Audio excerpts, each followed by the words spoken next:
Test, test, test.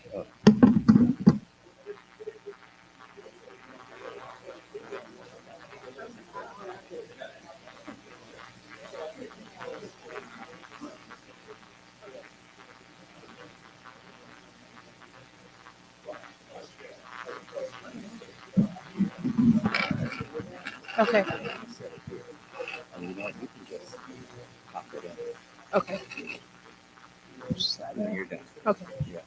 Sounds good. And you know so that's the camera. With the red light. Yep. So you're just going to be looking that way. Okay.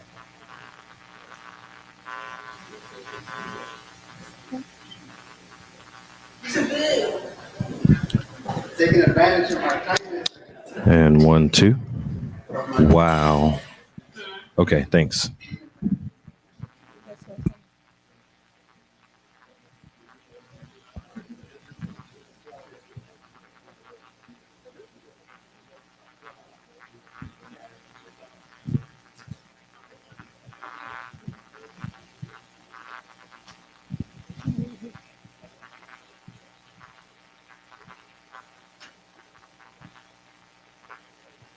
Okay. Well, let me know when we're ready.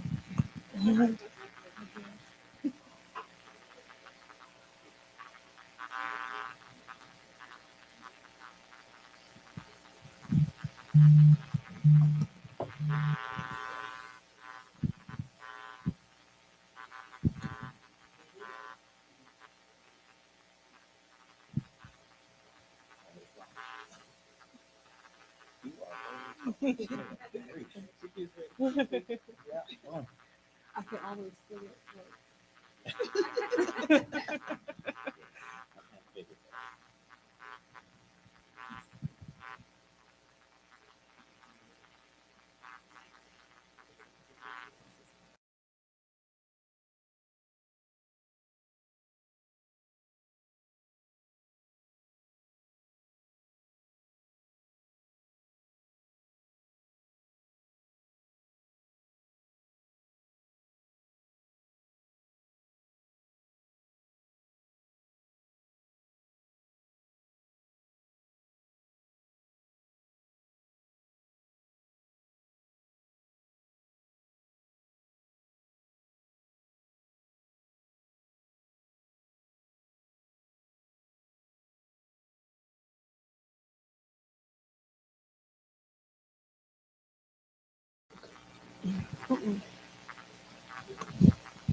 All right. So when I say good morning, whether you're in person or watching us online, I need you to say good morning back. So good morning. Good morning. Good morning. Awesome. I just wanted to make sure that everybody is awake and ready to receive the information that you are going to get today and welcome you to the Diversity Champions Forum. My name is Jade Tenner. I serve as the Economic Empowerment Chair for the Dallas-Fort Worth Urban League Young Professionals, where I have the pleasure of leading a powerful team of young professionals to host and collaborate on events that encourage and promote financial leadership and economic empowerment like this one here today. Thank you to the J3 Collaboration Projects and their team for allowing DFWYP young professionals to host this event at our home location at Pegasus Park, as well as the team here at Pegasus Park for their accommodations and supporting YP in all of our initiatives. Now, before I introduce you to one of today's moderators, I want to take a quick moment to share a little bit about the DFW Urban League Young Professionals. The Dallas-Fort Worth chapter of Urban League is an award-winning chapter, and we have a mission to enable African Americans and urban communities to secure economic self-reliance, party power, and civil rights. We are an auxiliary of the Houston Area Urban League, as well as the National Urban League Young Professionals. And we have committed to supporting the Dallas-Fort Worth Metroplex through service, civic leadership, and leadership development. And so, as I mentioned before, this is our home location here at Pegasus Park, where we host our monthly general body meetings. And I want to invite all of you to join us on Tuesday, April 4th, for our next meeting titled YP on the Road. We will host a candidates forum introducing you to the candidates who are running for this year's municipal elections. April 6th is the last day to register to vote. So if you are a Dallas County resident and you have moved and have not updated your information, I will be here with voter registration cards to make sure that your information is up to date and that your voice can be heard in this year's election and those to come. So without further ado, I'd like to introduce you to one of today's moderators.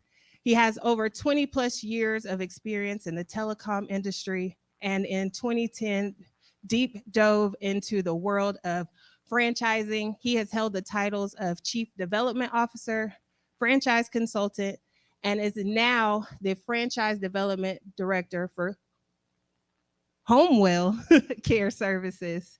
And without further ado, please welcome Mr. Jack Wilson.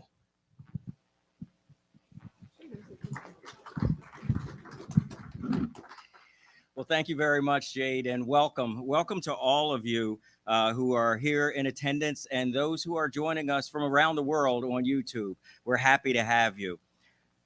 Well, one of the things I want to do first is thank a few people. I want to thank J3, really, for selecting me to co-moderate this important event. The J3 Collaboration Project is a unique marketing platform, and it has a three-pronged approach. And I want to make sure I slow down so you can understand these, because these are critical for J3 and the thrust of everything J3 does. It's first, supporting and enabling business ownership for African Americans, Hispanics, and women. Second, advocating business ownership diversity. And third, making an impact on our respective communities. Now, this J3 expert team brings decades of business experience and initiative as your champions of diversity. And J3 works with franchisors, franchise consultants, as well as those considering owning a franchise. I do want to acknowledge the guy that's called the visionary, came all the way from Portugal to actually be here in Irving, Texas, Johnny Romero.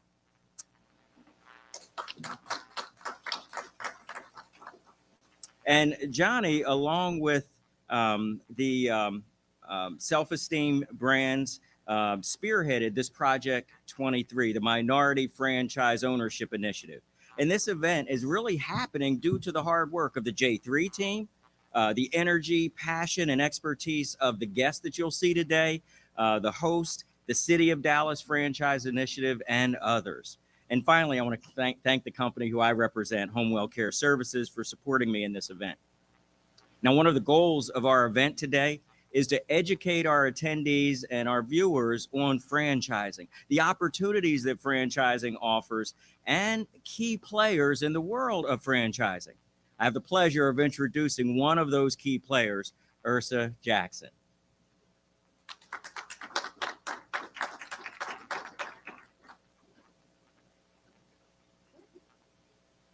I'm going to do more than introduce her. I'm going to give a little bit of info on her. So Ursa is an attorney with the law firm Clark Hill, and she structures franchises and assists franchisors with transactional needs. She also litigates cases related to business and commercial claims, the False Claims Act, trademark infringement, and trade secrets. She serves as a chair for the firm's franchise and licensing team and the chair of the firm's diversity committee. Ursa structures franchises and assists franchisors with ongoing transactional needs. She's a certified franchise executive. She writes and speaks extensively on franchise issues and is a member of the governing committee of the American Bar Association Forum on Franchising. She's also a former director of the Litigation and Dispute Resolution Division for the American Bar Association Forum on Franchising. Didn't I tell you she was a player? Let's hear from Ursa. Thank you, Jack. And good morning. I bring you greetings from the International Franchise Association, the IFA Diversity Institute, and the Black Franchise Leadership Council. As Jack said, I've got a long history in franchising, but my real driver is building legacy and expanding franchising to underrepresented communities. Just a little bit about the International Franchise Association. It is the largest franchise association in the world representing franchising. I have the pleasure to currently serve on the board for the International Franchise Association. I also serve on the board for the IFA Foundation, under which the Diversity Institute sits. As we wanted to further the mission of diversifying franchising with the Diversity Institute, we quickly realized that having a targeted approach was the way to go. And so we set about starting affinity groups. In February of 2021, we launched the Black Franchise Leadership Council. And the Black Franchise Leadership Council's sole mission is really to take the message of franchising to Black entrepreneurs, whether you are starting a franchise, whether you're buying a franchise, or whether you are a company looking to find diverse talent. Black Franchise Association, Black Franchise Leadership Council is the place for you. We have essentially 4 pillars: education and learning. We have community partnerships, marketing and outreach, and access to capital. Yours truly, Jack Wilson, actually heads up that. So if you want to know more about what the Black Franchise Leadership Council is doing with the access to capital, that's your man. I want to just highlight 2 events that are upcoming. We do events like this across the country. Our next Black Franchise Leadership Council meeting is May 26th. I would love to get you more information on that. We also will do a Juneteenth virtual celebration on June the 16th. Membership is available to anyone who is interested from a franchisee perspective, franchisor perspective, or from a supplier perspective. But I am delighted to bring you greetings. You've got a great program that's been put together for you. I'd love to be a resource for anyone here. Thank you so much, Jack.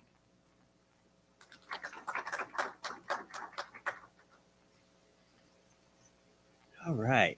Well, thank you.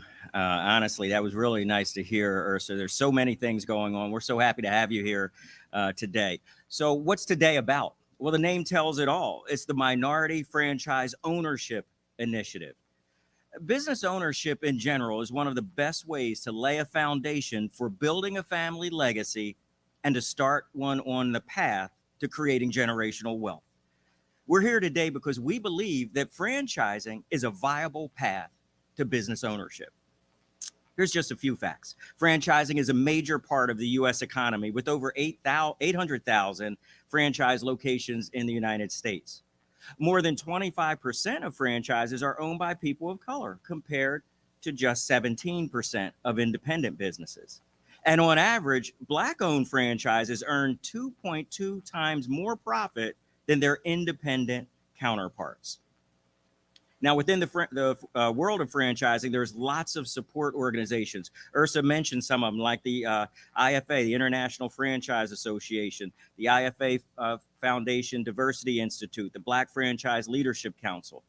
So what's success look like today? After the conclusion of this, we hope you take away these 2 things at least. First, a clear understanding that franchise is a viable path to business ownership. And second, there are people, organizations, role models, and tools to help you explore and attain business ownership in the world of franchising. Now, we're going to hear from some of that help that we just discussed. We're going to listen to Carlos White. He's heading up the Dallas Mayor's franchise initiative. Carlos is a transactional attorney that specializes in optimizing business systems and structuring domestic and international franchising and licensing agreements. Currently, Carlos serves as a partner at Lathrop GPM, a firm that was named the 2021 Best Franchise Law Firm in the World by Global Franchise Magazine. Carlos has been recognized multiple times by D Magazine as one of the best franchise lawyers in Dallas. Economic development and business mentoring are passions for Carlos, and he has served on various economic development boards throughout the Dallas-Fort Worth Metroplex. Recently, Carlos has been tapped as Franchise Impact Ambassador by Mayor Eric Johnson of Dallas. In this role, he will lead the mayor's first of its kind franchise initiative that showcases Dallas as a global leader in franchising and a preeminent hub for creating, incubating, and scaling racially and ethnically diverse franchise businesses. Let's give our attention to Carlos.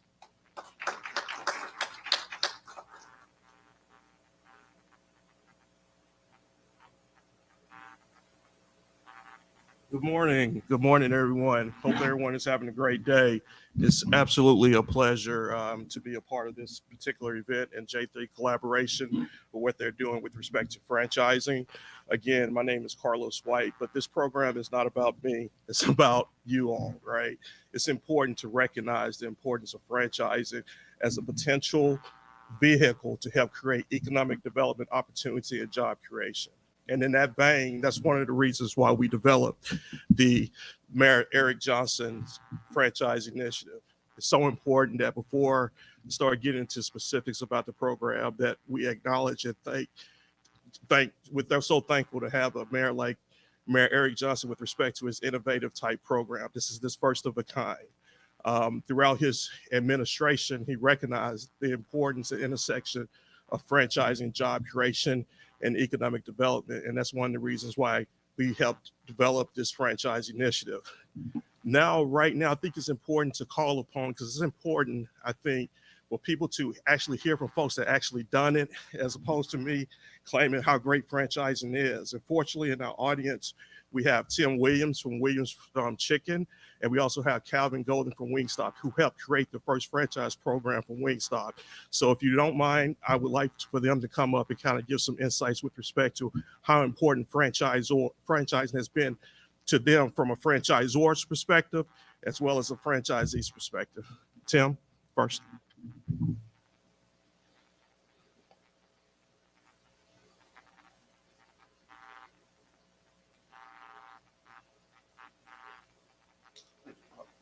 Thank you, Carlos. I didn't realize I would be speaking, but anytime I get a chance to speak on franchise, I don't pass up.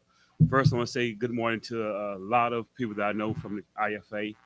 Probably most of you know that I do sit on the board along with Ms. Esler with the IFA, and it's a couple members of the IFA. And I just want to say thank you for the opportunity. I've been part of IFA for at least since 2005. It's been a big part of me and my growth in how to be a franchisor. Williams Chicken has been in operation for the last 35 years. We've been franchising about 15 of those 35. So it's been my job and my charge to lead the franchise division of Williams Chicken, along with my great attorney here, Carlos White. He have helped me on a lot of legal side of it.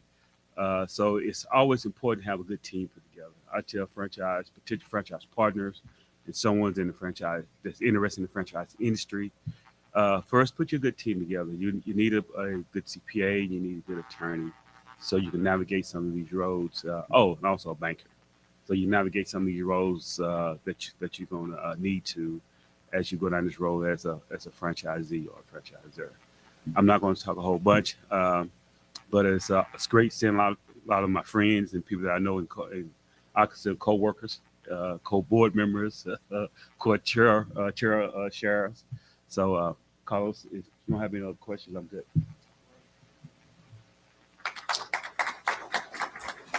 Thank you, Tim. Can Calvin Golden please stand? Please come to the microphone, please. Thanks.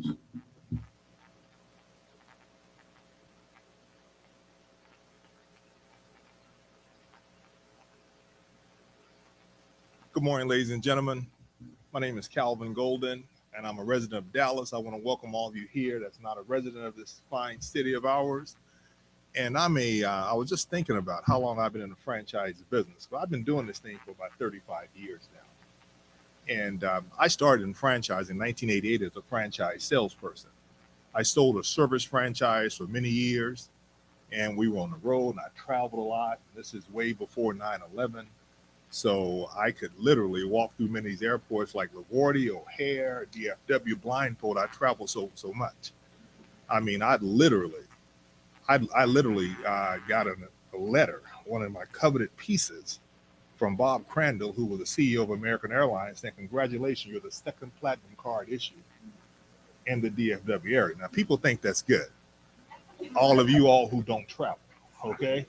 So all my travel friends, you can understand what I'm talking about. So I was selling franchises and enjoying franchises and enjoying selling franchises, became very effective at selling franchises, was doing quite well financially at selling franchises. However, in 1989, I started to travel a lot, and I just got road weary. And I wanted an opportunity to come back home, and I took a job here in Dallas selling franchises locally that led me to Oklahoma City, which led me to the most transformational part of my life. And that's in 1997. I received a call from a gentleman telling me about a young man who had a concept in Dallas, didn't know what to do with it. This franchise attorney didn't want to deal with this guy because he was more trouble than he was worth. He was a young entrepreneur, and he had this wild idea. He thought he could make a fortune selling hot wings. Who would have thought of that? This is 1997. No one took wings seriously then. Wings were a bar food at best. So I answered the call. My lights were almost out in Oklahoma City where I was working. I just didn't know it yet. You know, I was a pink slip walking and didn't have any idea. Until that day came, I answered the call, and I took a job with two other gentlemen trying to develop a concept. And all of my friends thought I was crazy. This concept was called Wingstop. I wrote the first franchise opportunity for Wingstop and developed that business format for Wingstop. Got so excited selling those franchises from absolutely nothing but one little small store about 30 miles from here in Garland, Texas, that was open from 4 to midnight. Now, you probably think if you're going to sell a restaurant franchise, you have to have affinity for the restaurant business. Guys, I didn't. I'm not that guy that cooks good barbecue. I look like I am, but I'm not. I'm not that guy that does good burgers of fish. I'm not. I'm just that guy that knew an opportunity that could grow, and I could see it, and I could see me doing it.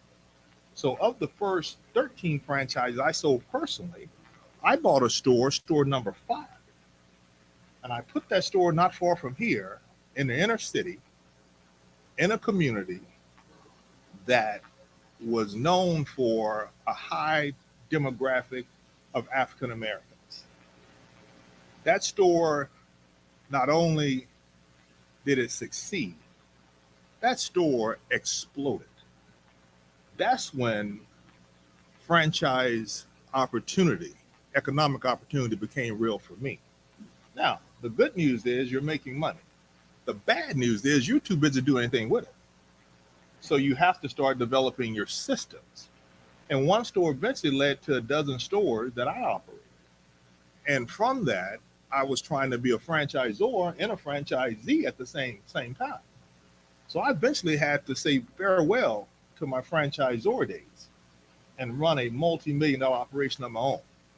The bottom line is, for those who are interested in franchising, I am a major fan of saying it can be done. And franchising is a game changer. No question about it. When you talk about wealth, Tim can tell you about it. Anyone that's franchised business can tell you about it. But all you have to do is stay consistent, stay competitive, build a strong infrastructure. Keep your eye on your profit margin, though you're not in this thing for free. And franchising works.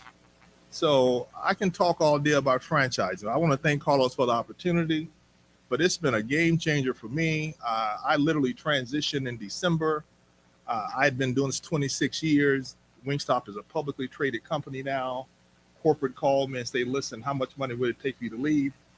A couple of emails went back and forth. The last email did it. I brought him the keys. Thank you.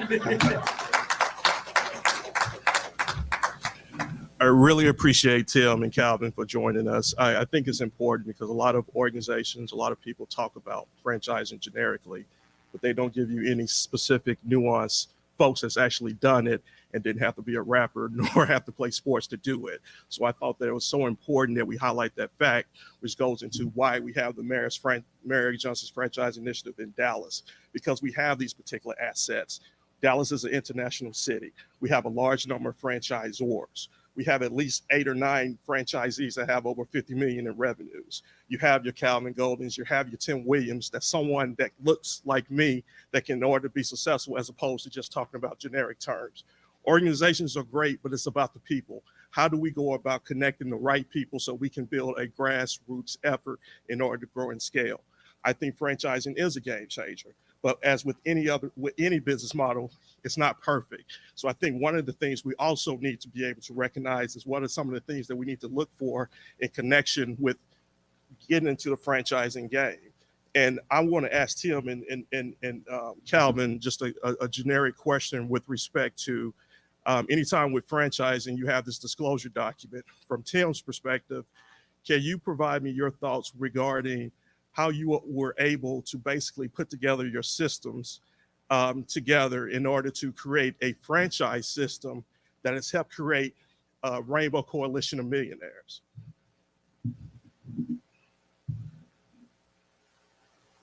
Well, Carlos, it wasn't so much as me. I was bright enough to put a good team together. For Williams, when Mr. Williams came out of the Church's background, so when he saw I walk out of church, he saw Williams Chicken. He left, and I met Mr. Williams. He had 2 stores. Just kind of give you an idea of the background of this. And my passion at the time, kind of like a different route from Calvin. Mine was financial real estate. I was a commercial real estate agent. Actually, I was part of that first store that Calvin that put it over in Winwood Chopperson, I believe. Correct. Yeah. Brad Quine was the broker for Brad and I worked together at his dad's firm. I was probably one of 2 African Americans in the commercial industry, leasing and selling in Dallas, Texas. And the other guy was an All-American basketball player out of SMU. So I was fortunate to meet Calvin in his younger days, and we kind of happened to grow together. But for as Williams Chicken is that the IFA did a lot for me, taught lots, because I had nowhere to go. Who you want to ask? Calvin. He crossed the world. But he did ask some questions. So I went through the IFA program, CFE, and learned how to do franchise, but I always kept in mind, keep a good team. So I ran Mr. Carlos White, and that's when I really began to help grow the franchise. So it's no miracles, nothing special. It's just what you put into it. And if you decide to put the energy and the effort to surround yourself with a good team and be part of some great organizations, then you'll learn lots, then you'll grow. African American will get some of the opportunity that some of our non-African American franchise brands do. Don't get it confused. You're not going to get that phone call. Somebody tell you hey, I want to build out California. I want to build out Oklahoma. You're not going to get that phone call. You get the phone call, can I buy you? You will get that phone call. So it depends on which road you decide you want to go in this franchise industry. But I have 17 franchise partners. I can safely say Williams Chicken probably have made 5 millionaires through our franchise system. And so I know that it can happen. It's just if you really put the work in. It doesn't come easy. We travel lots now, and we speak a lot now, and we donate and give back a lot. And that's really what's going to get us to that next leg of franchise development and become a franchisee and franchisor. We put together a program where we are take people in. We put them in a 6 months to a year training program. At that point, then they begin to come out as a franchisee. And most of them are able to be the franchisee of the store that they train in or that they learn in. So that's how we're going to grow. And I say we, Williams, that's probably how we're going to grow the franchise. Every now and then I get a phone call, but I'm not expecting it. So we have to learn how to grow our own. And this is a good opportunity to learn how to grow your own.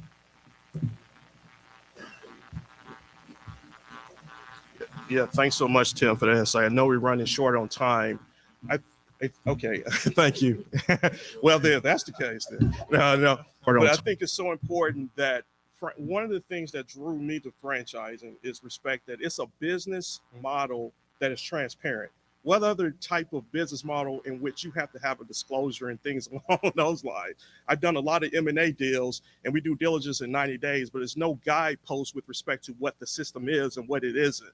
So it's definitely a blessing that you have that type of disclosure that's available so that you can help make an informed decision. And with that in mind, I just want to ask Calvin, just like maybe 2 or 3 things that franchisees, like if you're looking for a potential franchise opportunity, just 2 or 3 things that a franchisee needs to kind of think about or focus on or ask questions to the franchisor to determine whether or not that's the right opportunity for them. Thank you, Carlos. One of the things that I would encourage every potential franchisee is to, when you get your disclosure document, before you get into that long, big, tedious document and go get your professional to look at it with you, just simply ask yourself, can I see myself doing this? If it's the food concept, can you see yourself? If you're in Dunkin', can you see yourself going home smelling like donuts? If you can, you're probably on the right track. If it's a service business, can you actually see yourself cleaning an office building? Can you picture yourself inside this opportunity? If that conceptually makes sense to you, then as you look at the document, see what the franchisor has to say. Look at the litigation. Are they involved in any type of litigation? And if so, you want to inquire about that. I don't care how big, how small. You need to know what happened to cause this legal disagreement. Secondly, when you start looking at this thing fiscally, look at item 7. Item 7 to tell you what it's going to cost to build it or to create it. And from that, then quickly, as fast as you can, I tell them, go to item 19. See, I read FDDs differently now. I start at item 19 and go back, okay? Because if I can't get past 19, I'm going to close the book for me, because I'm just looking at a lot of things kind of with a laser focus. Now, I can skip the warm and fuzzies. All right, I'll get warm and fuzzy as I get more money. I just had a tendency to feel better, okay? So that takes care of my emotional piece. And the last thing I would do is certainly look at the franchisees that are in that system. And I would encourage any potential franchisee, call them, ask for their time. And while you're looking at the ones in the system, there's also listed those who are no longer in the system. Call them too. Okay, franchisor is not going to tell you that. I've been a franchisor. He's not going to tell you to call those, because that situation didn't work out well. It's to your benefit to know what happened in that relationship to cause them to be put on the no longer involved with me list. Okay, something happened. And if it happened to them, you want to make sure it doesn't happen to you. So talking as a former franchisor, those are things that you're not going to get when you're talking to that franchise sales representative, because I'm that guy too. I don't want you to go there necessarily, because then that's going to, if nothing else, that's going to slow down my process. And my process is time sensitive. I got to move you along this track. Okay, I got to move you along as fast as I can. So those are just a few things that I would do, that I would consider. Hope I answered your question, Carlos. No, I really appreciate that, Calvin, with respect to, of course, that's being transparent. but I also think it's very important that you identify franchise consultants that are transparent and just not trying to make a sale, that's care about you and want you to grow and succeed. So that's why it's so important that we have these types of organizations, J3 and things along those lines, so that they can guide folks to make the right decision. I was born and raised in Louisiana, and I remember I had a guidance counselor thinking about which colleges to go to. It's like, look, go to this school if you want to live in Louisiana and be in government. But if you want to be a corporate or franchise lawyer, you got to go to these schools here. So they help guide me and reduce the time and effort it took in order to be, to achieve my professional accomplishments and things along those lines. And finally, before closing up, I think that's one of the things with respect to Mayor Eric Johnson's franchise initiative that's so important, where Tim said that he couldn't look, he had to go to the IFA. Franchising is local based. You shouldn't have to go to anywhere else but your local city in order to make this work, right? But we need to make sure that we have the right team of consultants, accountants, construction, financing that's available to make it easy for you. And that's what this franchise initiative is aimed to do, is to make it easier to have that grassroots, because a lot of times, a lot of organizations, it's more global in nature, but they have no relationships with respect to grassroots, to the people that they're trying to sell products and services to. And I will basically ask any franchisor, if they're really serious about growing and scaling and increasing diversity with respect to franchising, come talk to us, come talk to me, come talk to Calvin, come talk to Tim. We have an organization, we have the relationships to really make you successful, as well as the fact that you just don't want to buy one franchise. We want to put you in the position to grow and scale. Franchising is very flexible with respect to growing and scaling concepts, as well as if there's a non-compete, you can operate other businesses. So you have a lot of flexibility in order to build your empire. So we're going to help reduce the information deficit. Really appreciate your time. Thanks so much for Tim and Calvin with respect to coming up here and sharing their insights. They're also on the Mayor's Franchise Council, so we're getting the right type of insights in order to make this successful. Thanks so much for your time. Thank you.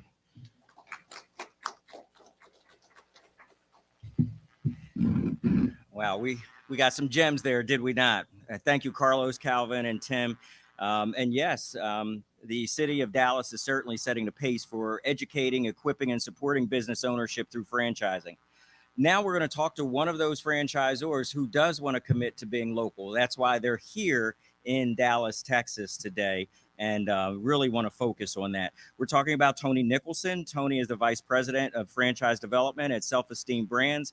They are a platinum sponsor VIP diversity champion for J3. Tony brings over 18 years of experience in the franchising world to his role at Self Esteem Brands, including in consumer experience, engagement, gym operations initiatives as well. He spent his last 10 years at Self Esteem Brands in franchising sales and development, including 3 years leading a team of seasoned development professionals focused on expanding their 4 major brands, which are Anytime Fitness, Waxing the City, Base Camp Fitness, and the Bar Method. Tony has also been a franchisee himself in the last 20 years, owning multiple Anytime Fitness clubs in Minnesota and Wisconsin. He's also served as a member of Self Esteem Brands Diversity, Equity, and Inclusion Board, helping to drive new DE&I initiatives and programs for the company. He serves on the board of Rooted Philanthropic, an organization focused on helping people of St. Paul's East Side communities unlock their potential. Tony has a BA in communications with a minor in economics and an emphasis in exercise science from the University of Minnesota. He resides in Woodbury, Minnesota with his wife, LaRoyce, and his 3 children. Let's hear from Tony. Tony, come on up.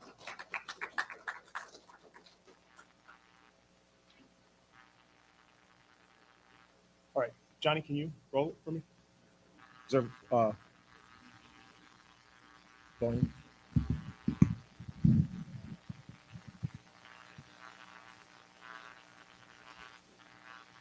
Well, this is our sizzle reel. So these are the 4 different brands we have.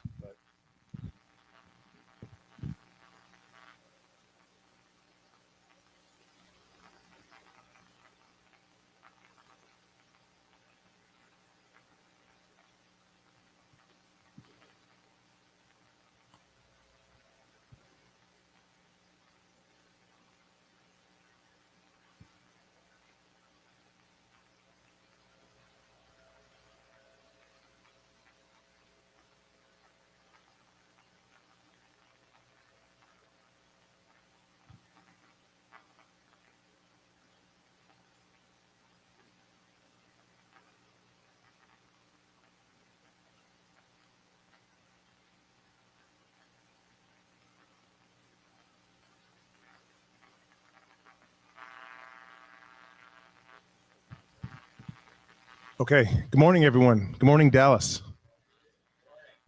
My name is Tony, and Jack, thank you for the intro. Thank you for having us. We are honored to be here and to be a part of this process and this project. I just wanted to spend a little bit of time, and what I loved about Carlos and the group that just came up here, everything they just said, yes, times 10. So, and when I actually walk into different areas, I've been in franchising, as Jack had mentioned, for a long time. At least in my mind, there's always somebody out there who's been in the game longer.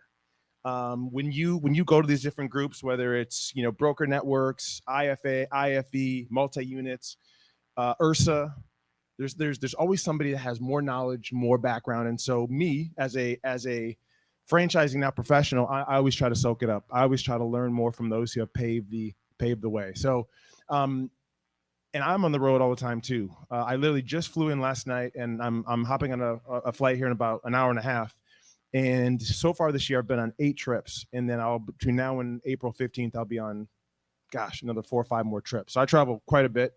And a lot of the different work that we do right now is trying to find ways to grow the brand, recruit, tap into different areas. I will say this, as we kind of go through, Johnny King, as we kind of go through some of the information, I know that this very specific area of driving, recruiting, and making sure that our brands and the communities we are in we have more diversity, which I'll say right now, we did some surveys. We know that we're not hitting the mark. We know that as of right now, if you look at, Johnny, can you back one more?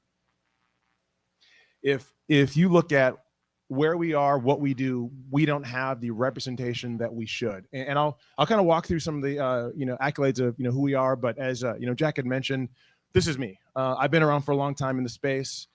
2 things I want to point out. So I live in Minneapolis, and the last 3 to 4 years have been unique for the world. Right? We've gone through COVID-19. We lost Kobe. Businesses have had some challenges. There's some challenges right now in the banking system. The hardest I've cried as an adult was in the spring of 2020, right? So what happened with George Floyd was in my backyard. And so that was for our organization, it was a watershed moment. It was an opportunity for us to say, we know that we should be doing more. We know that this was an opportunity for us to engage. And so I was one of the first folks on our DEI board. And I'll just flat out tell you that how we started the board was completely the wrong way. We had about 18 people on the board. I looked around the room, looked around the Zoom calls, and I was the only person on those calls in that room that looked like me. And as we started kind of going through, how do we do better here? How do we have more diversity? We had a lot of spin. We had a lot of tire spin. And we started getting off track. The reason why we started the council was because of what happened with George Floyd. We were in meetings talking about how do we recruit more people that are hard of hearing, people that have disabilities, more women franchisees. Those are all great. Those are all great initiatives. But the reason why we created the board, we definitely lost our traction, which is how we found J3. We needed somebody to come to the table, help us to really put together a program that made sense. What I always tell my clients, what I always have my team tell their folks is that if you partner with the right franchisor, it should be about as plug and play and turnkey as possible. Everything that Carlos mentioned, marketing, operations, real estate, funding partners, a franchise business coach. It should be about as turnkey as possible. You could certainly start your own brand. You could certainly start your own business, but you're gonna have to figure out all those things. Well, as it relates to this particular topic of how do we increase our diversity, Self Esteem Brands had 0 clue. So we did activate some folks who could help us, which I'm going to talk about in just a little bit. Johnny? So Self Esteem Brands. We are a very, very large organization. And Jack, by the way, if I forget at the end, will you just remind me to mention legacy? Okay, thank you. So we are a very large organization, and our motto is to improve the self-esteem of the world. Now, I know that's a very ambiguous, broad statement, but the businesses that we roll out, the businesses that we help folks franchise, in our minds, help accomplish that. Johnny? Next one. So Self Esteem Brands. We've been around for 21 years, and I'm gonna hop into some of the brands we have. But we are now in close to 40 countries in all 50 states in the U.S. we've got a lot of locations. And because of the success of our flagship brand, 10 years ago, actually 9.5 years ago, we attracted back a very, very large PE firm called Rourke Capital, based out of Atlanta. Rourke's a 23, 24, $25 billion brand. I believe they're invested in about 40 different brands. They've been our partner now for 10 years. Well, as I was talking with Carlos, most of these PE brands see an opportunity, they see upside, they buy in, pull out some of the equity. Within 3 to 4 years, they typically sell. The fact that Rourke has been with our brand now for 10 years is a really good sign. So ultimately, at the end of the day, once our first brand did so well, we then now turned into a holding company. So now we have several brands that we franchise that were highlighted in our sizzle reel. Out of those several brands we have, we actually franchise 4 of them. Johnny? These are the brands. These are brands that Jack had mentioned. Johnny? Our largest brand, Anytime Fitness. Anytime Fitness has been around for 20 going on 21 years. We have 3,000 stores in the US, 5,000 global. I run a team of sales and development folks that help clients and franchisees get into franchising in the US and Canada. And then in every other country we're in, up to those 40 different countries, not my favorite term, but we have a master franchisee model where folks then buy into UK, Southeast Asia, Australia. We're on all 7 continents. And then basically they represent us as the corporate entity. So they recruit, they train, they support, they motivate, they help stand up. And then we as the master franchisor, all the benefits of about 20% come to us. So it's a great model. Now here's what I'll say. I wanted to throw out one quick stat. So if you look at the fitness space, it's a very crowded, noisy space.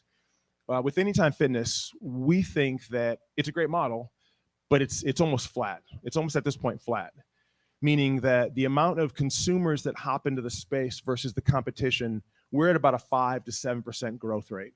But we do know there's still a ton of opportunity here in the US, and then again, global, wide open. I think when it's all said and done with this brand alone, I think we'll have 25 to 30,000 locations. A real quick baseline. So if you look at, in the world of franchising, less than 3.5% of all brands have more than 100 locations, right? So getting over more than 100 locations is kind of a big deal. And I mean everyone, from the Chick-fil-A's, McDonald's, Burger King's, all of them, right? So this is a brand where we definitely struck gold, which then turned into us partnering with Rourke, and now we've got the other brands. Johnny? This is a brand that's relatively new. It's actually been around for about 10 years. It was actually founded by a guy by the name of Nick Schwimmer, and Nick was the co-founder of Zappos Shoes. So as I mentioned before with Anytime Fitness, in that 5 to 7% growth rate, this space has the most potential within our portfolio. We are forecasting that 30 to 35% uptick in growth. This is a brand that competes directly with the Orange Theories, the F45s, CrossFit type models. And what's unique about this brand is that although you shrink your consumer market for the consumers that have interest in this, there's also quite a bit less competition. So we love it. We've now, and actually this brand, we launched this brand in April of 2020. So as you guys can imagine, the worst time in the world to launch a brand.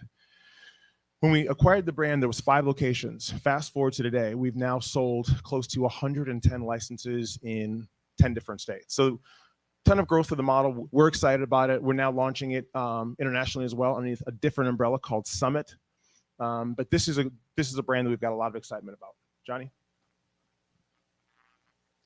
The Bar Method. The Bar Method is definitely more of a eclectic brand, still in that 100 location space. But with all the brands we have in the fitness space, we do have different consumer segments and how we approach it and how we recruit and the different marketing and the support. All of those elements have to be unique and specified towards the brand. But what we love about this brand is that similar to Basecamp Fitness, there are a lot less consumers that have interest, but there's only about 3 major folks in this space. So there's a ton of upside here as well. Waxing the City. This is the only non-fitness based brand that we have today. And with most of the brands we have, what's the term? I would consider most of our brands to be not recession proof, but recession resistant, meaning that going through COVID-19, coming through some of the challenges, although there were a lot of temporary shutdowns and different types of mandates, folks still had to work out, right? Father time is coming for all of us, right? So at the end of the day, on the fitness side of our portfolio, we had some challenges coming out of it. We're now getting back to pre-COVID levels. But with Wax in the City, what do we all have? Hair. We all have hair. We all have hair. Well, we all have hair in spaces. We all have hair in spaces that we don't necessarily want the hair in. And so this is a brand that coming out of COVID-19, when we opened up the doors, we had a huge rush of business, a huge influx of business. And our thought was that you had a lot of people that were cooped up in their basements, in their homes, had a bunch of hair growing in a bunch of different spots. We saw about a 35 to 40% increase in 2021. All of our analysts told us, whatever you guys do not expect that type of long-term growth. Expect a nice little blip and then it'll level out. Well, I'm happy to say that 2022 was the best year out of 10 years in franchising we've ever seen. And what I love about this brand is that there's really only one major competitor within the space, European Wax. And as we kind of look at growing this brand, this is a brand that I specifically love for the BIPOC community. Because if you look at how different types of processes work for removing hair, if you've got curly hair, if you've got different types of hair, certain things like laser does not work well for us, right? So this is a brand that we would love to have a lot more growth in. We've got about 150 stores. Actually, that's a lot off. We've got 150 stores today with another 100 in production. And we think that when it's all said and done, we will have close to 1,000 locations in the US. And our revenues for this brand have never been better. AUVs at about 600,000 for the average. Top 1/3 are going to be closer to about 800. And then we've got multiple locations that are well over $1 million a year. Johnny? All right. So last but not least, what are we looking for as relates to franchisees? Well, as Carlson Group had mentioned, what we love about franchising is that this is a business that you can do it in a few different ways. Yes, you can be an owner operator. I will tell you that probably less than 25% of our investors actually run their businesses. A lot of our folks will scale, and so the average franchisee within our ecosystem will have 3.5 to 5 stores. Now that's a bit of a misleading stat because we do have some larger super groups in that legacy play. But I'll tell you that a much better stat is that 65% of our franchisees have more than one store. So this is a business where you could, if you're an attorney, if you're a doctor, if you're an educator, and you've done a certain career for X amount of years because you've got a family or you knew something you want to get into, but yet you're looking for passive income, this is definitely a great fit for a lot of folks, right? Getting into franchising. And then we have folks that say, listen, I want to still keep my job as an attorney. I want to still keep my job as an educator, but at some point I would love to own my own gym. I'd love to own my own business. So we do help folks essentially craft a bit of a transition plan. So at the end of working for General Mills or Target or Best Buy for 20 years, we will help these folks set up a transition plan. And the last thing I want to mention at the end of my last slide is I want to kind of talk about the whole legacy play. So we're looking for franchisees who are coachable, folks who are well capitalized. However, when we looked at our current franchisee system and all the folks that we have, we did some surveys. We did some surveys looking at our diversity. And I'm okay sharing this, but at the end of the day, and we actually used Popeye's model for creating a bit of a baseline. And so Popeye's has a model where they want to be able to recruit more diversity as relates to Black or African American, Latinx, and then Native American. Those are the three big groups that have the least amount of representation. When we looked at our current franchisee system, we had about 6%. And there was one group where it was a less than 1% sign with a squiggly line. So we knew that it wasn't great. And so we knew we had some opportunities for us to grow in some of these spaces. And so partnering with J3, some of the things we're trying to figure out is how do we as a franchisor remove some of the barriers for this group? How do we do that? Is it funding? Is it mentorship? Is it creating a path to success? These are all the things that, as I had very candidly mentioned earlier, we just don't have our arms wrapped around it. So I'll just flat out say that we still are in growth mode. We are still in trying to discover how do we do it, how do we create a better model, and there's definitely some opportunity for us to grow. So the last thing I want to point out on this slide is that we want folks who are passionate, right? We want folks who are passionate. We want folks who want to hop into the business. The one type of franchisee that we won't partner with is somebody who wants to be disengaged, right? Someone who's looking for what we call in the space mailbox money. They'll hop into the business, they'll hire somebody to run the business, and then they'll maybe check into the business once every 12 months. We've got a very, very, very low failure rate across all of our brands. Historically, we're at a less than 2% failure rate. The stores and the models and the franchisees that fail, typically 85% of the time are folks who are completely disengaged. So we want someone who's passionate. You don't have to be in the business every day. If you've got 10 locations, there's no way for me to mass produce Carlos. So at some point, you're going to have to rely on systems and processes and really good people, right? Johnny? Oh, and actually, Johnny, you can go one more. Okay. So one of the things that we tapped into early on was, and this is in my mind, this is the tip of the iceberg. We wanted to be able to offer a discount for that group that I mentioned earlier, right? And I don't think it's enough. I don't think it's enough. I don't think it's good enough. I don't think that's where we ultimately want to be, but at least we're now hopping into the space. I think where we get really good is we start to partner up with different folks to help us to recruit, to create different types of programming for funding and for financing. But I think our big opportunity is to create some mentorship models. And I don't know who mentioned this. Somebody had mentioned going into maybe different areas where underrepresented areas for people of color. There's a lot of low-hanging fruit for at least my company to partner up with the right franchisees to go into this space. So I couldn't have said it better. So ultimately, at the end of the day, I've now been appointed to a council where we're essentially going to be every single 12 months. We need to spend about $25 million, and that $25 million needs to go to, well, if a potential franchisee has earned the right versus given the right, someone who's earned the right to become a franchisee, but they may not have a 15% injection. They may not have a stellar credit score. We want to be able to remove some of those barriers with some of these funds, grow in some of these spaces, and then ultimately have a much better look within our brand. I want to talk about legacy really quickly as I close. So one of the things that I had noticed, and I think you guys have mentioned, looking at the space, when I go to these different councils and these different conferences, I look around, there aren't a lot of people who look like me. And ultimately, at the end of the day, what I love about franchising is that this is a business where you can pull out, if you've got the right brand, you can pull out good, solid money every year, good, solid passive income. But it's also a legacy play for folks, right?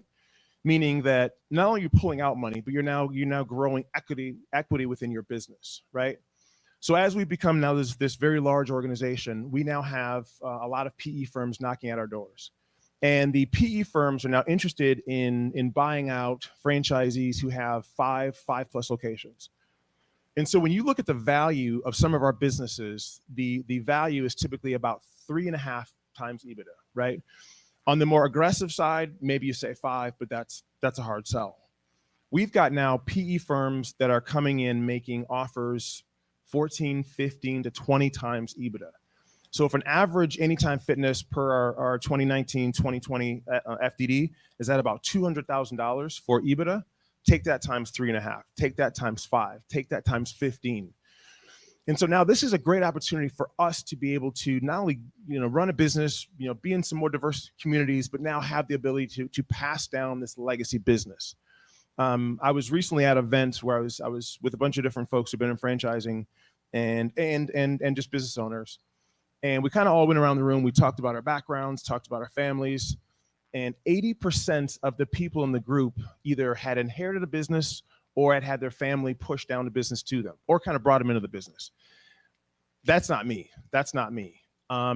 I can tell you that everything that I've done, sleeves rolled up, hopping in, learning as we go. And so I personally want to make sure that we now create a much better platform for people like me to get into the space. So last thing I'll say is that I'm not going to be able to be here for the Q&A panel, but I want to be able to share my information just in case anyone has questions. So my email address is Tony, Tony, .Nicholson, Nicholson, at S as in Sarah, E as in Edward, brands with an S. So Tony.Nicholson at sebrands.com. If I can help in any way or partner up and or information share, I'd love to do so. But again, my name is Tony Nicholson. I'm the VP of Development for Self Esteem Brands. And again, I just know that our group, there's opportunity. And last thing I'll say is this, is that when we kind of go around and look at different things and folks say, well, why do you like franchising? Why do you like owning your own small business? And I say, why not? Why shouldn't we be? Why shouldn't we be at the table? Why shouldn't we have a good chunk of the business, right? So thank you for your time today, everyone.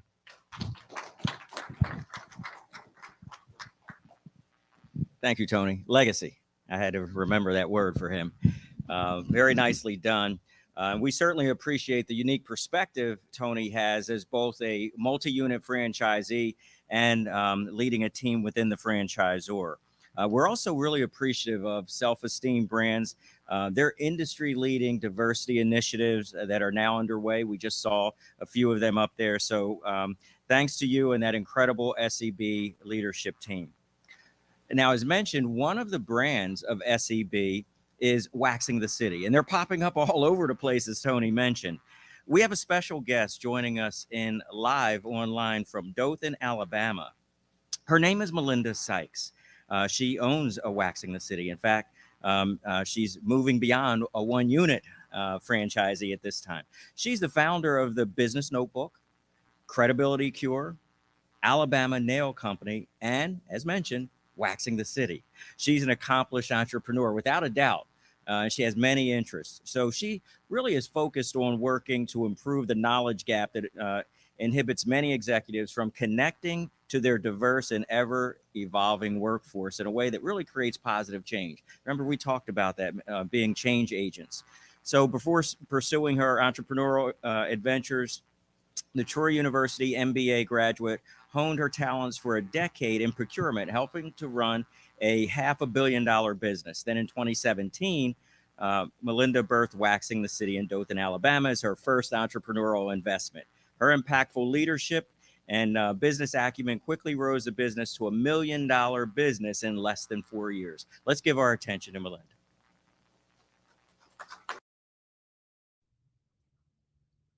Hey, good morning. Are you guys able to hear me okay? Alrighty, well, welcome. I am super excited to share with you guys today.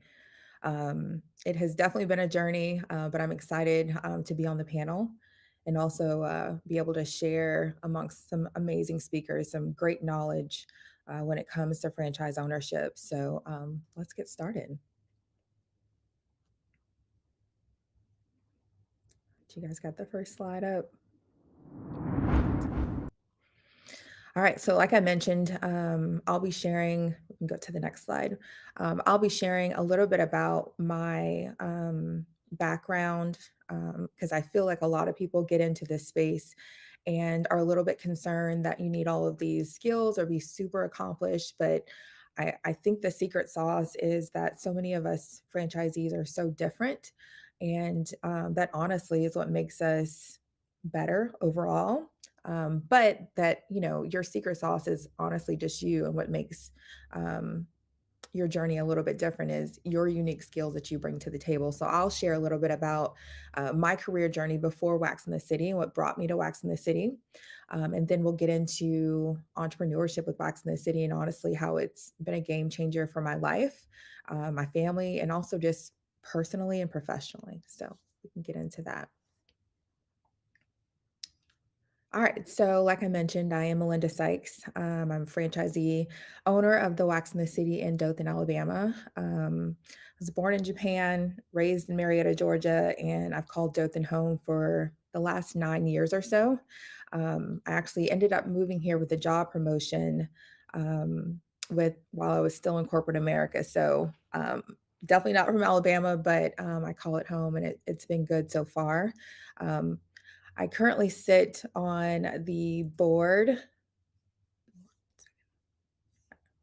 I don't know if you guys can still hear me okay, but I currently sit on the board of several, several different specific, honestly, nonprofits and salon management programs. And I mention that specifically because getting invested in your community as an owner is important and something that I think a lot of people should look into if you're going to be in this space. Is really getting involved in your community. So I sit on a couple of boards, some that I'm super passionate about personally, like the Exchange Center for the Prevention of Child Abuse and things like that, that I'm super passionate about. And honestly, ownership has given me the opportunity to be able to donate, passionately, and more importantly, be able to donate to my time and volunteer efforts as well. But I also sit on the salon and spa council as well that pushes initiatives that are great for the salon industry, definitely in my location. And I specifically mentioned that because it's important to definitely be involved in the community that you serve. So several other things, but I think one of the reasons why I switched, from being in corporate America to ownership was to be able to have a little bit more time management and also financial freedom. So I'll speak on that too. So we can go to the next slide. All right, so let's get into it. So what I know for sure is I knew I loved leading people and honestly creating a space and environment that felt rewarding. So after I graduated college, I joined an engineering firm and worked there for 2 years. I was primarily in the procurement space during my career in corporate America. But after I'd say 10 years in corporate America, like many people, I was getting a little bit of burnout, and my job was demanding, but it was also really rewarding. But it was demanding nevertheless, and of my time. And then, I was taking different job promotions. So that piece was really rewarding, and being able to move very often and get that change of atmosphere. I loved it. And I loved the people that I worked with. But for me, I wanted to be able to financially support myself, but also have time freedom. And so I think with me moving to a smaller city that did not have a full body waxing studio, and I come from a city like Atlanta that does, there's a waxing studio on every corner, essentially. There was not one here. So it was almost like the prime opportunity to where personally I was looking for something, ownership specifically, that I could really figure out a schedule that fit for my lifestyle. And then two, an opportunity to bring something to a city that was not there. It was a model that I knew worked, because I had been waxing for many years. I knew the model worked. It just had not been brought to a market where I was living just yet. So I was actually having to drive about an hour and 30 minutes to the closest full body waxing studio. And honestly, it was like a light bulb moment. I had done that for about 2 years before I started researching different waxing franchises and which one I really wanted to invest in and use that as my vehicle to exit corporate America. So I researched Wax in the City in 2017 and ended up flying to Minneapolis, meeting with the team, and honestly getting to see the people that would be supporting me in this partnership, getting a good warm feeling that they were knowledgeable, they were forward thinking, that they were looking and following trends in the industry, and looking for the future. I felt comfortable in that space and that it was a brand that had the willpower, the knowledge, and expertise to train me, to help me, and support me in this journey with me exiting corporate America. So after I left Minneapolis, I signed on with Wax in the City, did my whole franchise agreement, and ended up opening Wax in the City in November of 2017. And I always try not to sugarcoat what ownership looks like, because it is a journey for sure. It is a challenging one, but it is so rewarding. And just watching our progression from 2017 to date, um, has been one that is it always, in hindsight's always 2020. And just looking at the growth year over year is exciting. It's in like Tony mentioned, it's building equity in your business. It is the monthly cash flow that you get.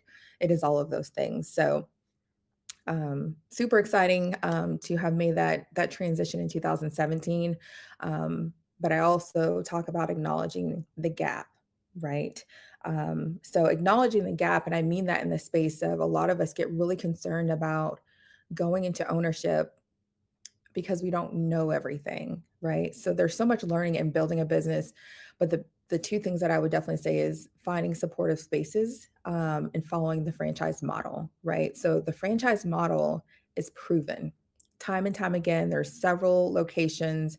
This model works. It's a matter of following it until you're successful, and then having supportive groups that are pushing towards very similar goals as you are, and making sure that on the rough days, because there will be some, that you've got a supportive network of other franchisees, other business owners that look like you, that are, ambitious like you are, to lift you up on those days, because it can be challenging for sure. So when I speak of that, a lot of hard work went into those first 2 or 3 years. But like Tony mentioned, 2021 was a great year for Wax in the City, and specifically for my location. It was our first $1 million year, and honestly set the benchmark for what we expect every year. And setting that benchmark of $1 million studio has given me the opportunity to employ 14 amazing, smart women and provide full benefits package, which for me, it's the impact piece for my community and also for my employees of being able to provide a full career for them versus just another job and just making another paycheck. We really try to create an environment that is supportive and one that they want to come to every single day. So, 2021 was our benchmark, and we've hit that $1 million mark and actually been about 20% year over year ever since then. So, that's been exciting and also really, really rewarding. In 2022, I launched the loan forgiveness program here with our local community college to really support the industry, because if people don't know, the cosmetology, aesthetics, manicurist roles, um, they're all a licensed role that's by the board of Alabama, and it can be extremely hard to recruit because a lot of people are not going into these trades much like they used to. So we created a loan forgiveness program, honestly, for two reasons. Um, there's a lot of people that do not pursue college for whatever reason, and typically it can be financially. So what we do is we cover it. We pay their tuition fees, labs, and books for them. And once they complete their 1 year degree, they will come work for Wax in the City for 12 consecutive months.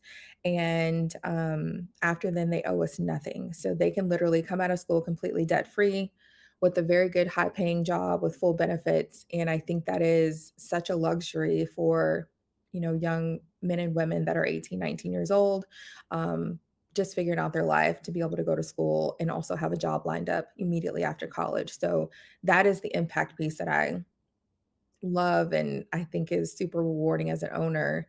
And it's been a luxury to have. And ideally, we'd love to have that forever. So we actually have our first student who is graduating in May, and she'll be joining us shortly after.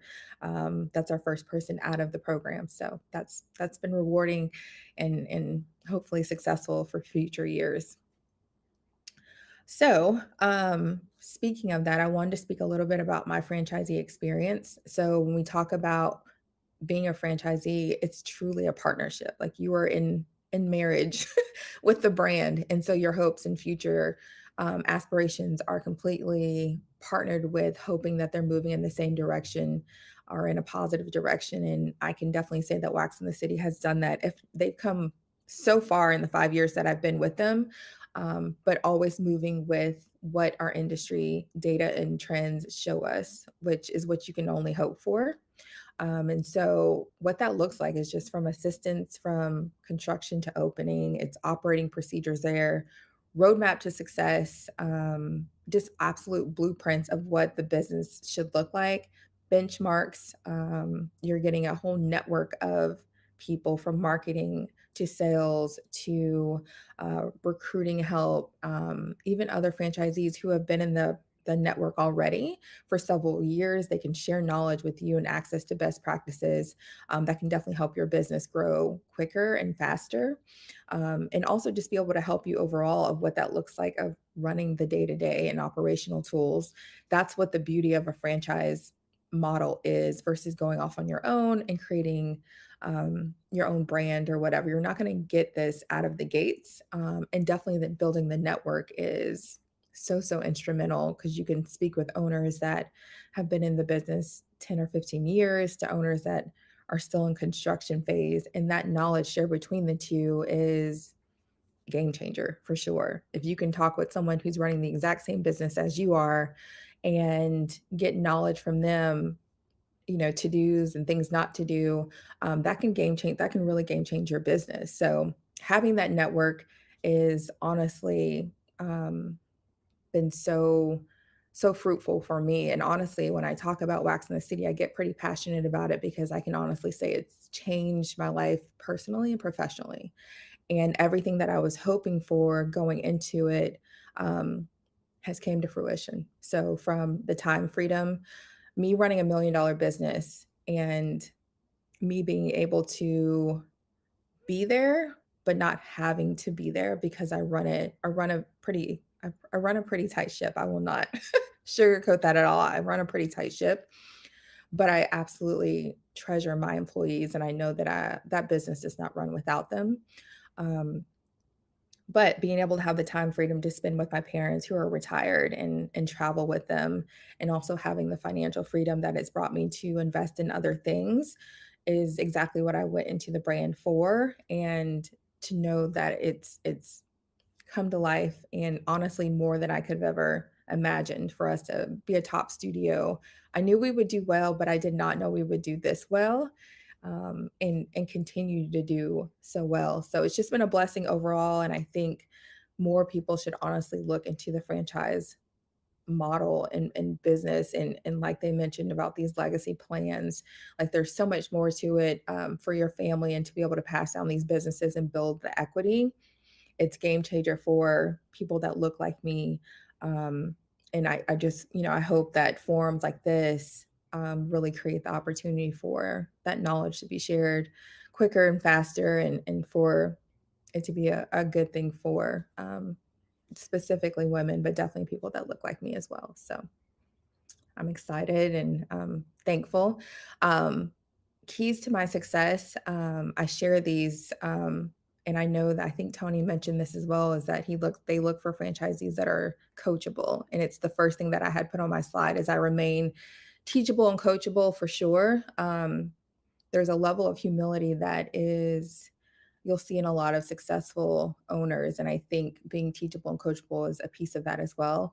I also hired people that align with my vision and goals. So if they are not a good fit, they typically, it's probably not a good fit to work for my business. If they're not aligned with my visions and goals, I just typically stay away from that because it's going to deter the success of my business. So I leave that piece to I interview for that piece pretty strongly, to make sure that they understand what as a team we are pushing for. I maintain a high level of transparency in my business, specifically around my numbers.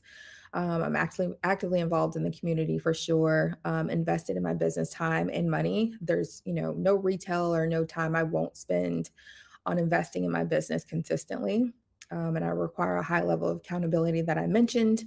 And also, like I mentioned about the support groups with similar goals and aspirations. So I think when I talk to other successful franchisees, whether it's in the Wax in the City family or in any, self-esteem brands, it is one of the things that they mention is they're not scared to invest in their business. And they also have those support groups to help them around knowledge sharing and networking. So yeah, I'm excited to just share about Wax in the City, and quite honestly, just hope that more people, specifically women, like I mentioned, give it a good hard look and an opportunity to jump in this space, and honestly, let it change your family for the better, for sure.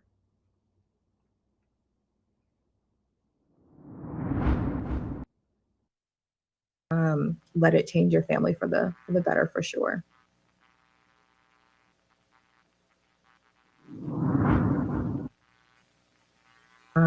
Let it change your family for the better, for sure.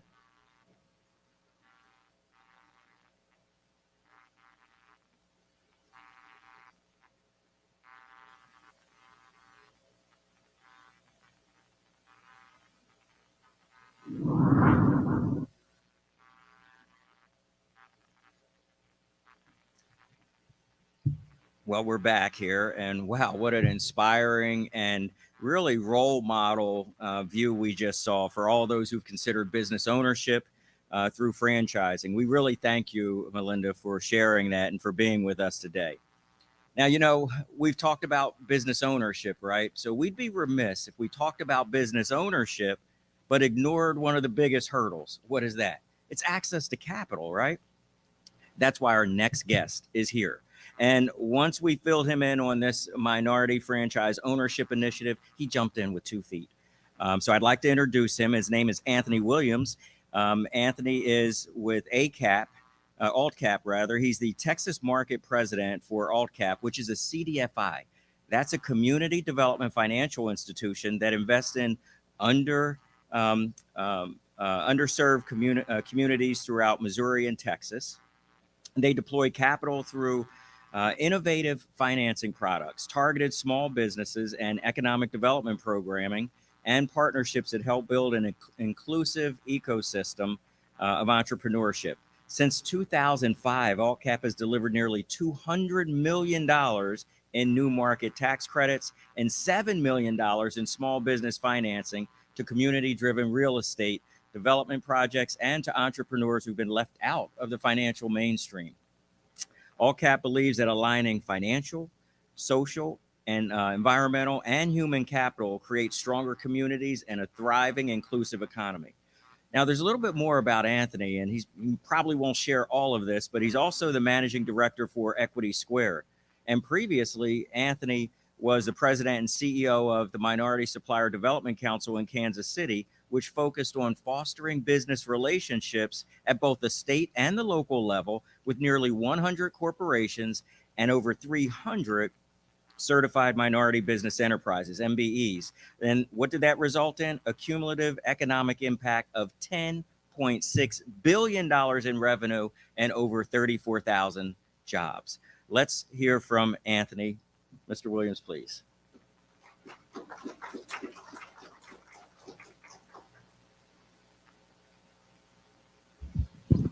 Thank you, Jack, for that amazing introduction. Are you going to play the intro video, Johnny, or should I start?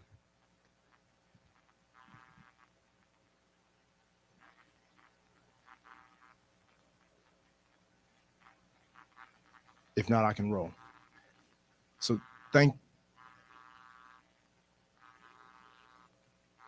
feel free.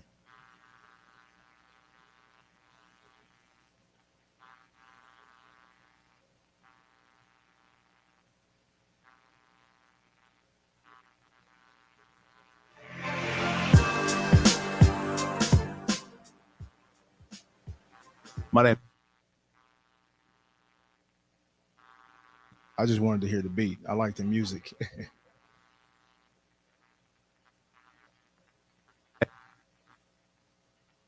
My name is Anthony Williams. I am the market president for AltCap. Looking forward to participating in the event. What does this event mean to me? It means that we have another opportunity to provide capital to different types of entrepreneurs beyond the Kansas City, Missouri area, beyond the Houston, Texas area, and beyond the California region as well. As we look to expand into new regions, this provides an amazing opportunity to partner with J3, the City of Dallas, and Self Esteem Brands so that we can find ways to get capital into communities and into entrepreneurs' hands that they can do more business with and in a profitable capacity. And that's what we do at AltCap. We want to be able to provide accessible capital for entrepreneurs, founders of color, and in the communities that are often overlooked and underserved. Looking forward to having an amazing time. Looking forward to you following back up with me to learn more about AltCap as well. Thank you again. My name is Anthony Williams, Market President of AltCap.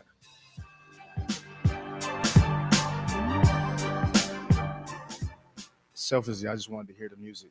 I like the music. Sometimes I'm a former college baseball player, so I remember one of my favorite things is when we played in certain stadiums, we had a walkout song. So that is just kind of gets me motivated and energized for what we're about to talk about today. And Jack's 100% right. Jack and I were on a forum last year, about a year ago, talking about funding franchises through CDFIs, community development financial institutions. Now, remember, after we got off the call, I sent Jack an email and said, hey, we need to talk. My personality is not geared towards just talking. I said, I believe in action. Let's figure out how we can work together to provide capital to these businesses, especially people of color that are looking to open up franchises. And so that's embarked on many conversations with me, him, Johnny, Jennifer over the last several months. And now it's time for action because now you're my state. Let's figure out a way that we can deploy capital. As Jack stated, AltCap is a very unique institution in itself because we can provide capital for real estate through new market tax credits, which is a very underutilized program. We also provide microloans, small business loans, but also because I'm the managing director of Equity Squared as well too, we can provide capital investments, equity investments anywhere from between $50,000 to $250,000 into businesses, operating businesses, and also real estate projects. So my brain is set on both sides, debt and equity. And that's why one of the major reasons why I wanted to present AltCap to this group today. Feel free to go ahead, John. What do we do? And one of the biggest things that when we think about, especially in persons of color, communities, Black communities, Hispanic communities, we need allies. Every single one of us that got up here and stood today talked about partnering, leadership development, economic development, mentoring. AltCap, what we want to do is we want to be able to provide not only capital, but technical assistance as well to help your business grow and be exactly what I said in that video is profitable. How do you want to run a profitable business? By show of hands, everybody does. You want to make money. We don't want to be able to be in the business of nonprofit. I don't even like that term. If you've been around me, it's like, hey, you know what? You're not a nonprofit. You're a business leveraging a tax exempt status because our words are power. And so when we start thinking about AltCap, and you go to the next slide, Johnny, you start thinking about AltCap and what we can do together. We also advocate, and this is what I mean, what can we do together? We advocate for businesses, aging financial policies, aging or outdated political policies at the state and local level, because let's be candid, a lot of the things that we face are systematic. And so we try to be a voice as well, in addition to providing capital in the regions that we support. Where's AltCap located? We're located in the state of Texas. I'm based in Houston, but we have several opportunities here in the city of Dallas. I'd like to explore a little bit more. Mr. Williams and I had a conversation several months ago. I'd like to revisit that conversation. We're also based in California. We're and have an office in Los Angeles, and we cover the entire state of Missouri and Kansas. And we're just now rolling out two affiliates of AltCap in Omaha, Nebraska, as well as Denver, Colorado. So we're growing and expanding because the need has continued to grow and expand coming out of the pandemic. John, if you want to go to the next one, our focus is you're not a credit scorer. Everyone has an idea, but you have an idea. One of the things that's very unique with us is we're not a bank, but we work with banks to provide capital. So we think about CRA, Community Reinvestment Act opportunities and dollars. We can work with banks in that capacity. We also work very closely with banks for referrals. There's a lot of things that take place in the banking industry that we may not be privy to. Most banks don't like to lend capital under $200,000. Let's be honest. Everybody in here does not need necessarily $200,000 to start a business. They may need $25,000. They may need $50,000. And that's the space where we want to be able to provide and fill that gap. The other initiative that we also do is with AltCap is we can fund and work with you for startups. We can do projection-based lending. What I like to say is we lend on two things, especially if we sit down and talk. I look for credibility. I look for credit, and not crediting what you think of. And I look for character. And that's why I try to meet and sit down with everyone that I work with to get to understand their DNA. Who are they? Are they credible in what they're saying that they want to do?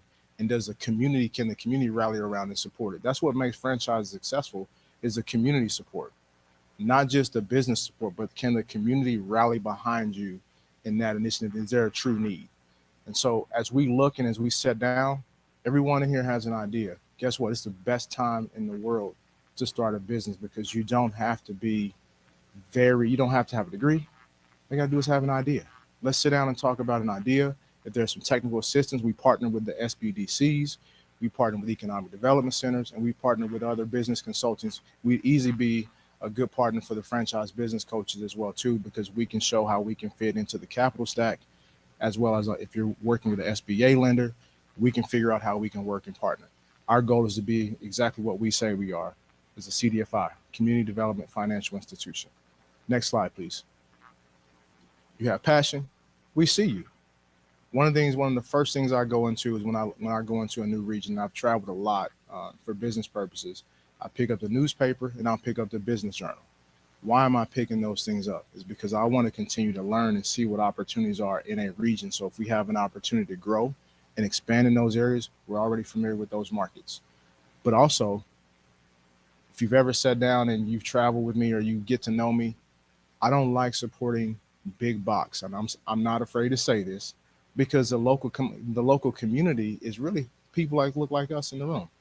And so those opportunities, when we look at it and say, hey, what do I want to do? You want to start a business? Let's sit down and talk about it.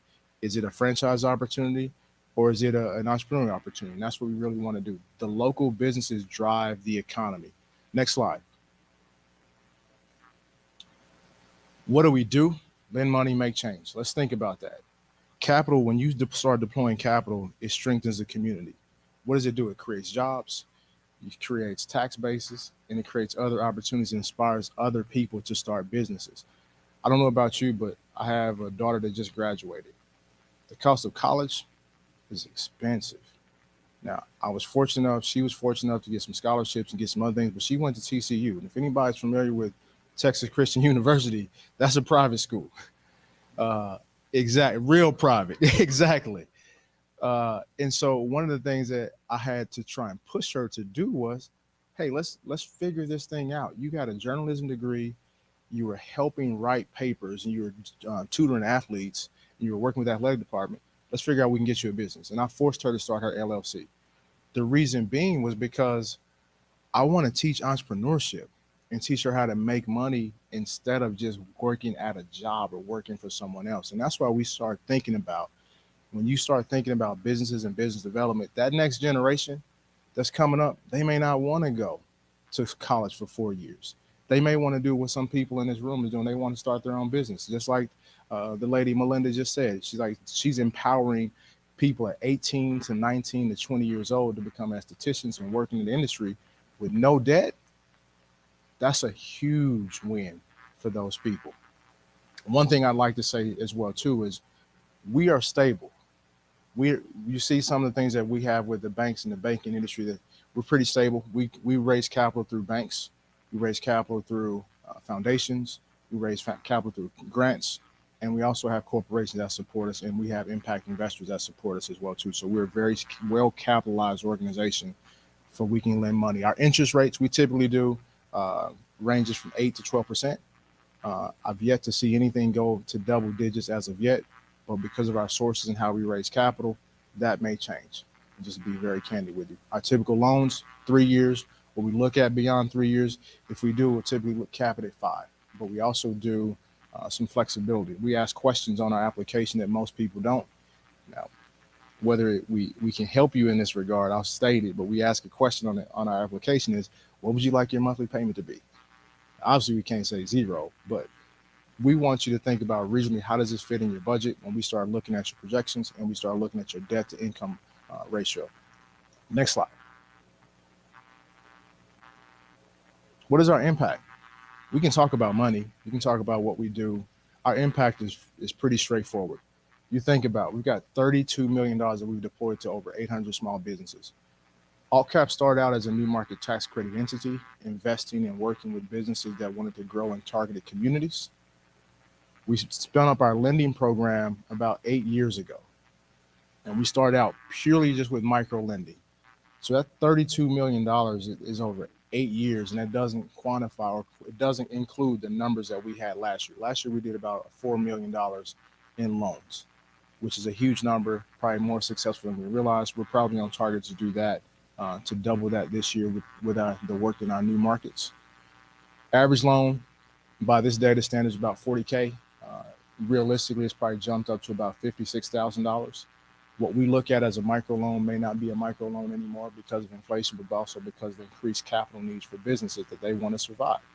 That number is probably about $56,000 for average. That number, 54%, has been deployed to people of business of color, 39% to women owned. What are we saying?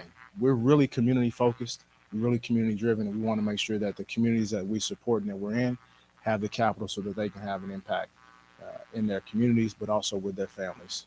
We look at, if we lend a business owner some money, we look at not only the social impact, but families. Entrepreneurs, they're feeding their families too. They're employing other people, but you think about it, I try to figure out how to say yes.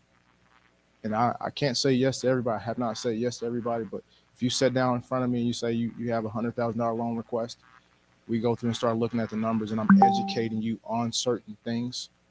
Hey, could you deal with 50,000? Could I get you 25,000 just to get started? Let's figure it out. And then you come back after 6 months of strong payment history, or 6 to 8 months. Then we can work and extend you the additional capital that you need. Next slide, John.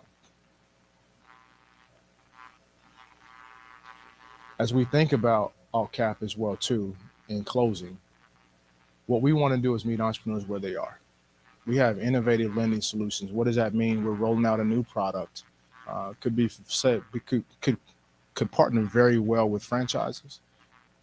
It's revenue-based financing. What does that mean? We can do a percentage of your revenue, your profit, your net profit on a monthly basis, and we can calculate a loan payment across that to meet your needs. And what that does is help you with the lean and fat times of your business. So we're looking for ways, and we listen to our borrowers of what they may need to continue to have sustainable businesses, and we can roll out products that meet the needs of the entrepreneurs where they are. So one of the things you think about AltCap, agility, access to capital, and if you research the history of CDFIs, I'd like to say we're activists for community capital, because we got started on activist movement in communities of Black and brown communities in the late 80s or in the 80s to say, hey, these communities are underserved, and we have to start driving capital there, and that's where you see the really CDFIs take off. Just now, recently, over 1,000 new CDFIs have had applications come in play. It's going to be a lot more competitive, but we're ready for the challenge. And there's no competition when you're serving a community. It's more collaboration, and that's what we're here for. I'd love to have conversations with the people that are watching at home and the people that are here. If you want to go to the next slide, my contact information is here. 2 things you'll get out of me is honesty and integrity, and I'll shoot you straight. I've seen a lot of businesses in my lifetime, and guess what? I don't want to waste your time, and I don't want you to waste mine. Let's figure out how we can collaborate and work together. Thank you so much. I appreciate you, Jack and J3. Thank you. Thanks. Thank you very much, Anthony. We're confident that you, AltCap, and the CDFIs nationwide are going to help solve this problem of access to capital. That's the challenge. And we solved that problem, and many more people of color could realize their dream of business ownership. Well, now I'm pleased to introduce another player in the franchise world, Ms. Jennifer Callender. Jennifer founded Ingenious Franchise Solutions after 25 years of experience in the corporate world. As a project manager, she worked for various executive roles for different Fortune 500 companies. She's an expert in identifying small business growth opportunities, resulting in a clear path to success. She provides a one-stop shop for entrepreneurs interested in buying or selling a franchise business. Jennifer is currently a resale franchise developer with Neighborly Brands. Let's hear from Jennifer.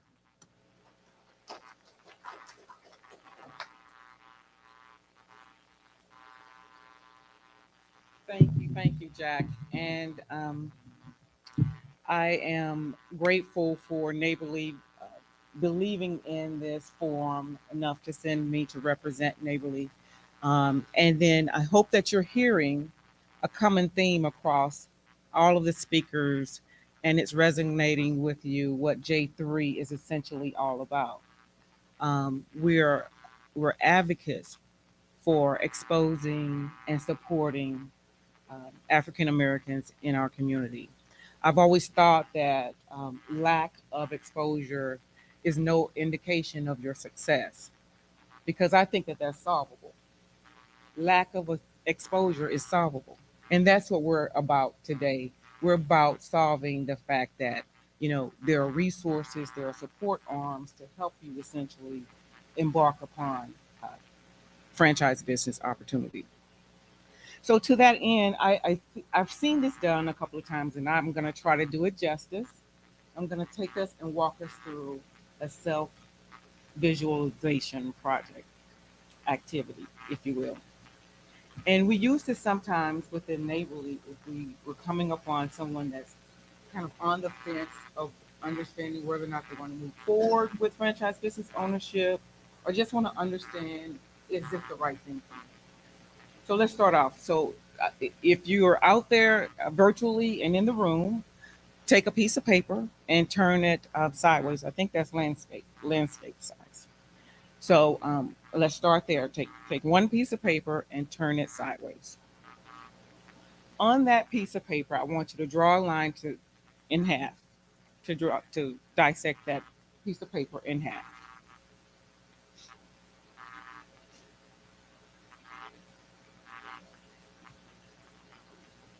So once you get the two halves, I want you to divide the two halves in half. So you should have essentially on your paper 4 rows. Okay.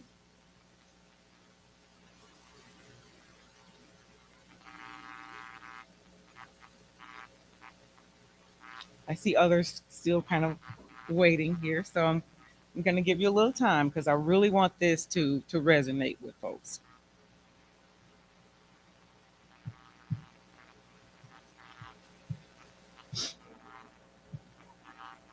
Four columns. I'm sorry, 4 columns.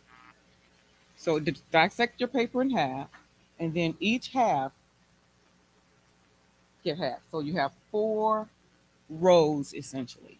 The leftmost row, I want you to write at the top of that leftmost row, dreams and goals. So when you think about this, this is called the 4-box activity. When you think about dreams and goals, what are your dreams and goals? And think high, think out of the box. Don't limit yourself. So think about some of those dreams and goals that you want to achieve. One of mine is I want to take my family on an all-paid yacht vacation. So I want to eventually live abroad. So just think big. So under that dreams and goals, write needs. Needs. What do you need to have happen to achieve those dreams and goals? Okay. When you think about needs, you're thinking about financial independence, you're thinking about generational wealth, you're thinking about securing a future for your kids, perhaps, or providing quality living conditions for aging parents. I know, that's been my life for the last year or two. So, think about your needs in that box, in that area of that quadrant. Quality of life at the bottom of that row, write down quality of life, lifestyle. What kind of lifestyle do you want to have for yourself? I said I wanted to live abroad. You want to work 3 times per week and still make an attractive income. You want to do missionary work. What is your lifestyle? What lifestyle do you see yourself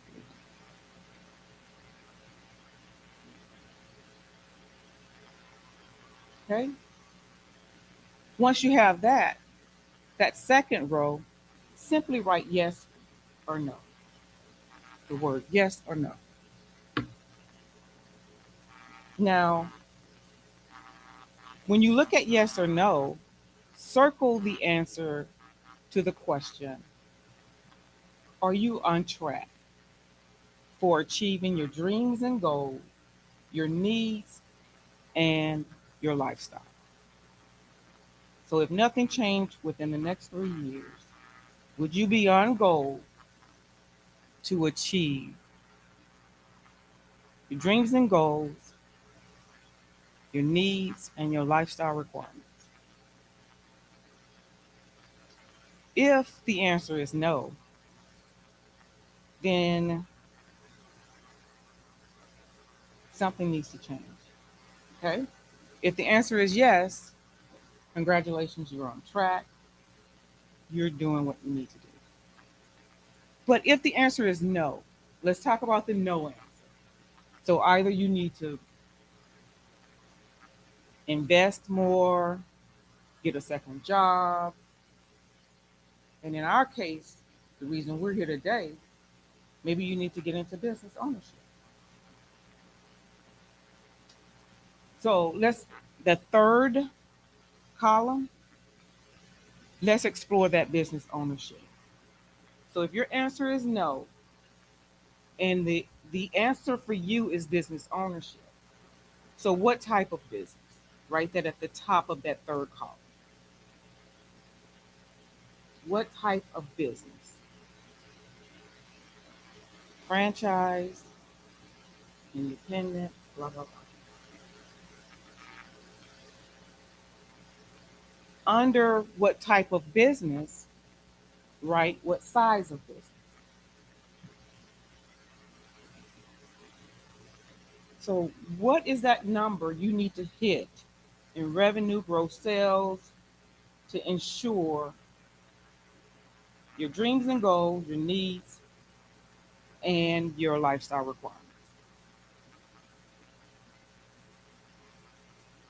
And then the last one in that row, what's the structure of that business? Owner operator. I want something more passive, turnkey. I want to be on the beach while my team is working, so I want to do it remotely. So you define what type of business. That last row, right at the top of that row, consequences.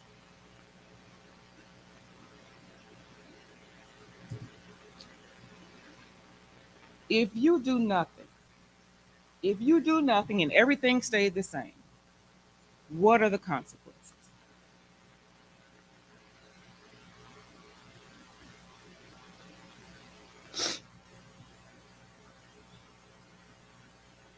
And under consequences, write the word victim.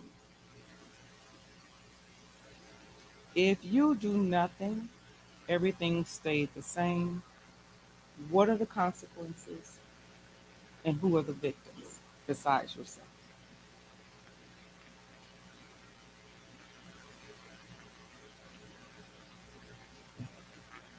That takes the emotion out of this decision, gets you back to reality, and gets you in a frame of thought around taking action, whether it is with Self Esteem Brand, whether it is with Neighborly, whether it is with your own business, whether it is with your own financial portfolio.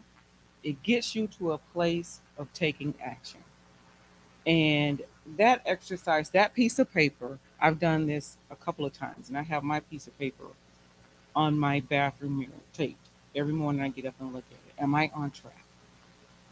Have I just resigned to not do anything? but it holds you accountable. So I hope that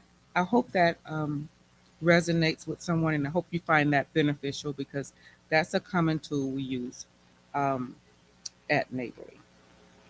So when I think about talking about Neighborly, if you will, as Jack mentioned, I am resale developer for Neighborly, and Neighborly has been around for a number of years.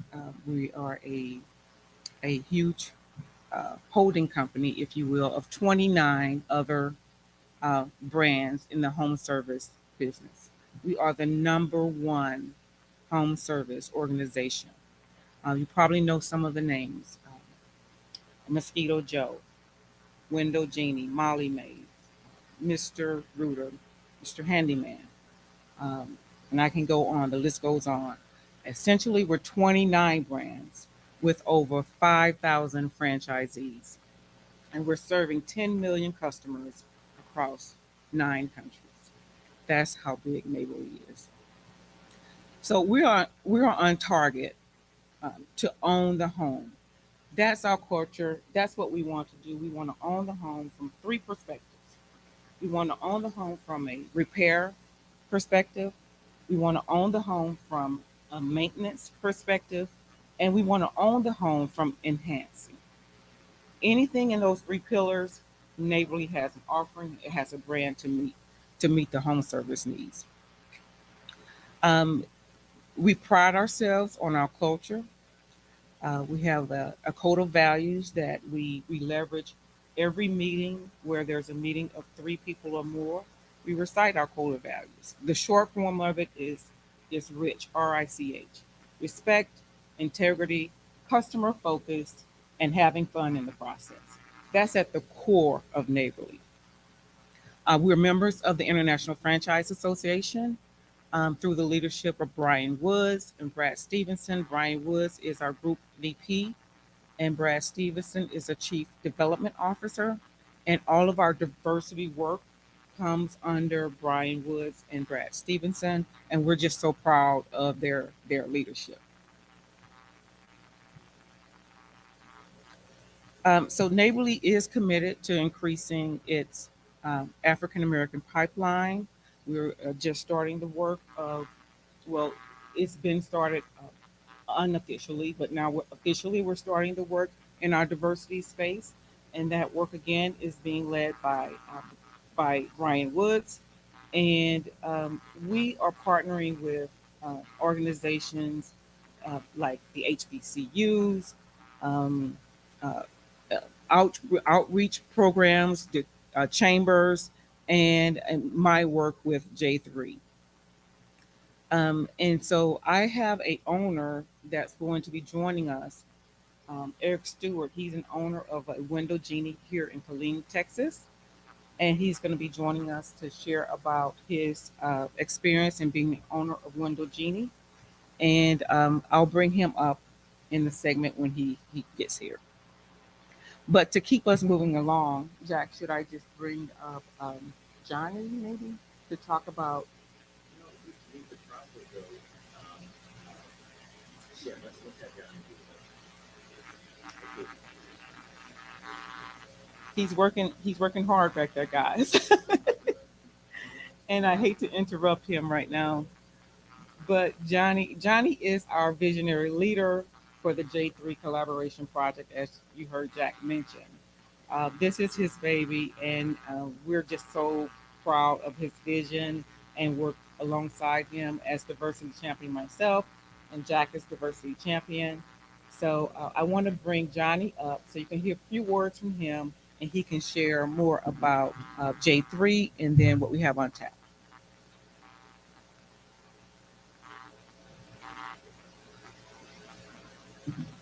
Hi, everybody. It's a pleasure to be here. Coming from good morning. Yeah, it's still morning, right? It's morning somewhere. So in Portugal, it's already well into the afternoon. It's been a pleasure to be here with everybody. I know I've been communicating online, email, Zoom calls. It's finally being able to be in front of you and meet you face to face is always a privilege and a pleasure. On behalf of the J3 Collaboration Project, you know, we we have really had a fun time organizing this event and making sure that we have representation from the communities that we're a part of. I really enjoyed Carlos' words with grassrooted organizations that really take the lead as it pertains to making sure we have the right representation of leadership that can actually provide support, mentorship, and resources as needed. The barcode behind me is really allowing those here present as well as online.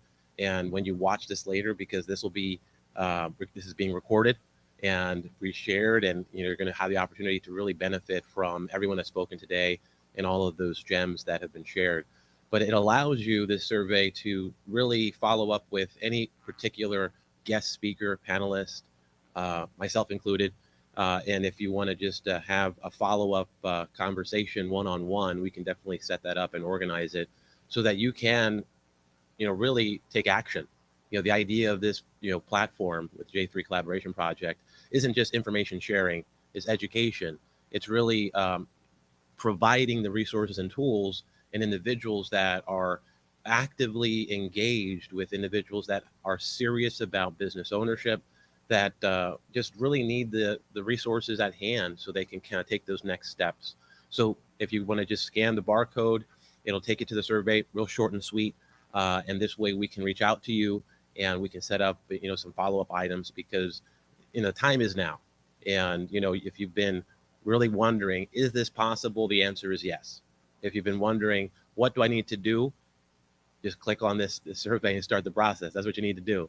And just follow us on YouTube, LinkedIn, Facebook, Instagram, and you'll find that what we're continuing to do, this is the first of many events under this Minority Franchise Ownership Initiative with Project 23. Thank you so much for joining us. It's only the beginning, and it's been a pleasure working with each of you, and I look forward to future engagements as well.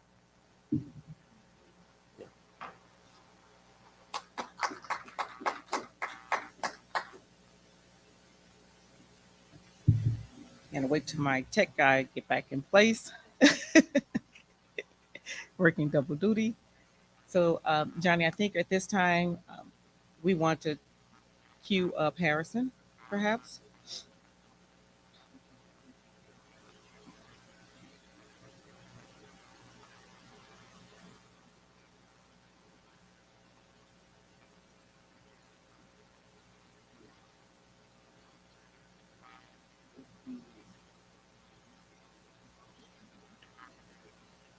Okay. Okay.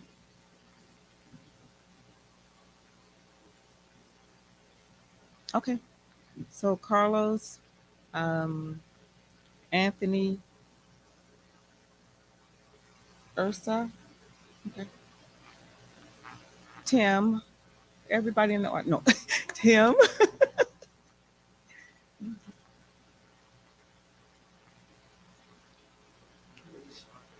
Sure. Sure. Okay. Perfect.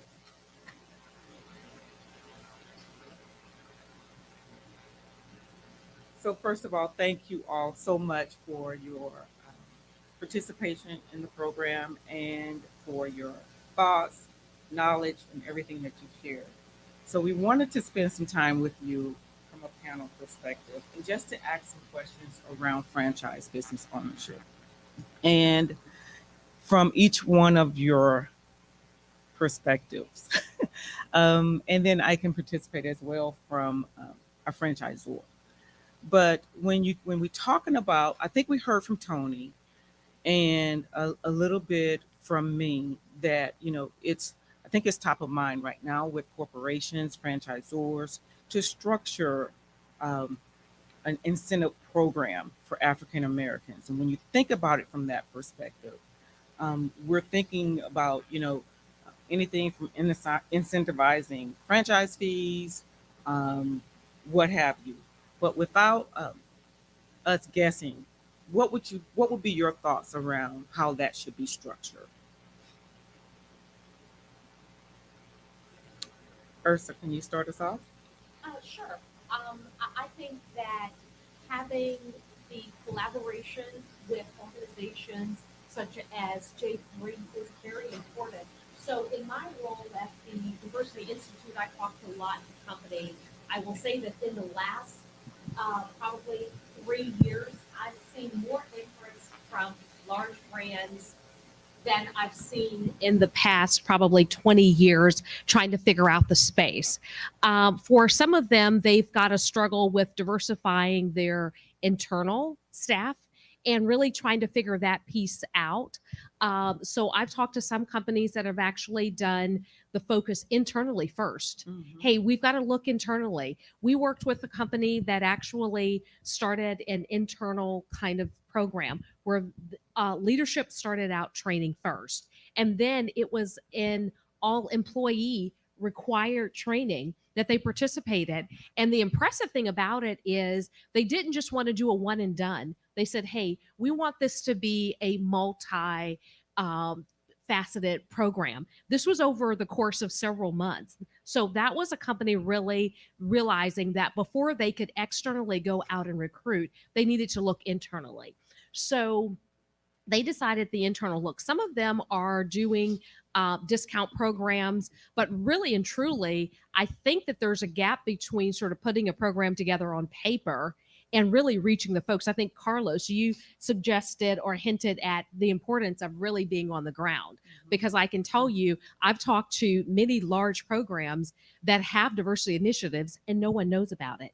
I mean, it hasn't been effectuated. So the types of things that we're doing now, reaching the virtual audience, is really where it's at, because it doesn't matter if you create a great program on paper, it's getting the word out. So I think that that's the challenge. We talk about the information sort of deficit with people knowing about franchising. For those brands that have the initiatives, let's get the word out. Great statement by Ursa. I think it's important to have someone, I mean, similar, if you look at Ursa's background with respect to the universities she attended as well as the universities I attended, we kind of have played on both sides of the ledger. What I see as frustrating, this is Carlos White speaking, I'm not speaking on behalf of my law firm, nor as franchise impact ambassador, is that we have a lot of these corporations, a lot of these companies, they diversity, it seems like it's a generic term, and we go hire someone to be in the lead of these particular initiatives that absolutely have no connection with respect to the group of people that we're trying to reach. So how are you going to be successful without having that insights and that nuance? So what we're doing is seem like we're paying a lot of consultants a lot of money that may not deserve the money. What we really need to do is to identify the real players, to identify the assets, right? Where you can basically be successful. Just like, I mean, not every city is great. I love Dallas because if you just think about with respect to the large number of franchisors, large number of franchisees, as well as think about how it's important to have diverse professionals like Ursa. That's very important to have diverse professionals like Carlos, your real estate, that actually cares about you, right? It's more than just, hey, I'm trying to get a sale. No, I want to make sure that you're connected with the ecosystem, and the ecosystem help drives opportunities for everybody. So to me, any diversity program, I mean, incentives are great. I mean, there's a lot of tax credits businesses overlook because it's not announced, but that's not also the issue. What we also have to do is show that we actually care, and one ways of caring is showing what does your board of directors look like? How does your C-level? How diverse are you there to make sure that you have credibility? Like we're talking about financing a lot. I mean, since 1993, I remember under the Clinton administration, you know, we have these community reinvestment acts, but how much capital is really translated? So we have the laws in place. The question is, who's going to do it? And I'm the type of person and Marshawn Lynch is where I'm about that action boss. So what I'm doing is identifying other folks that's about that action, and we're going to go on and make this, we're going to move the needle as opposed to talk about it. Thank you. Thank you for that. Did anyone else have anything to offer on I have nothing close to that. but what I will say about William Chicken and IFA and some friends that we are getting the word out, because especially in minority neighborhoods, and being on the board of IFA and my commitment to Williams Chicken and the minority franchising, I try to get to the history of our colleges and talk about franchising. 2 months, last month or last, believe it or not, Carlos and my frat brother over here, we actually had we in the same fraternity at one of our regional convention. Yeah, he's in the other fraternity, but it's okay. but he was gracious enough to come to our fraternity to speak to some of the young college kids. And brother Tyson and I. So I came with the idea with the president of the our chapter to let's start with the fraternity. Yeah. And because that's we'll have all the young guys in the room, because most of the time franchise is by accident. It's not something that you're gonna go to class. Well, now you do, but it's a free college that will teach something about franchise, a very maybe small chapter or something. And I always say it's a hidden jewel that where a lot of money can be made. So that's kind of where I am is trying to at least get the word out about the franchise. You know, we have our kids go to our historic black colleges, and I didn't go to a historic black college, but we need to give them opportunity, that there is an opportunity for a career, opportunity for a business, an opportunity to leave something, a legacy for your family that we're missing. And that's some of the things that I'm glad to be a part of, and that I kind of focus on is how do we get the word out to our young men and women that's come up behind us. Because I remember my first convention, I got stopped at the door because my tag didn't look right to the guys watching the door. So, you know, I'm talking about about 2005, 2006, you know, I walked through the door and my badge said CFE. And the guy asked me, where did I get it from? So over time, things have changed. I've seen IFA change. I've seen the franchise industry change. Didn't know Ursula. Met Carlos by accident because we had been in business for years. She probably didn't know about us, because I'm quite sure she had knew about me. She probably called on me. So in your space, we have here something called Texas Mezzanine. You probably know Victor Elmore. They alone, we chicken their first $1 million because we couldn't go to Chase. Well, we went. They said no. We went. Well, I can name a whole bunch of them, but that one sticks out because the kind of money we was depositing in our bank. So these are some things that we're seeing changing that we need to help make a change. So that's why I take time out of my day to try to be a part, because if someone hadn't taken time out their day, then I wouldn't be able to be in this spot. So I just try to give back. And I think what's important for the people that aren't in this room is just doing this, collaborating. And I think about so many businesses that I've came across in the last just 2 years alone that wanted to do fish or chicken. And we have to start sharing information in our community. Like, you don't have to be a solopreneur. The thing that makes it franchising so attractive for us to partnership is the support base. Yeah.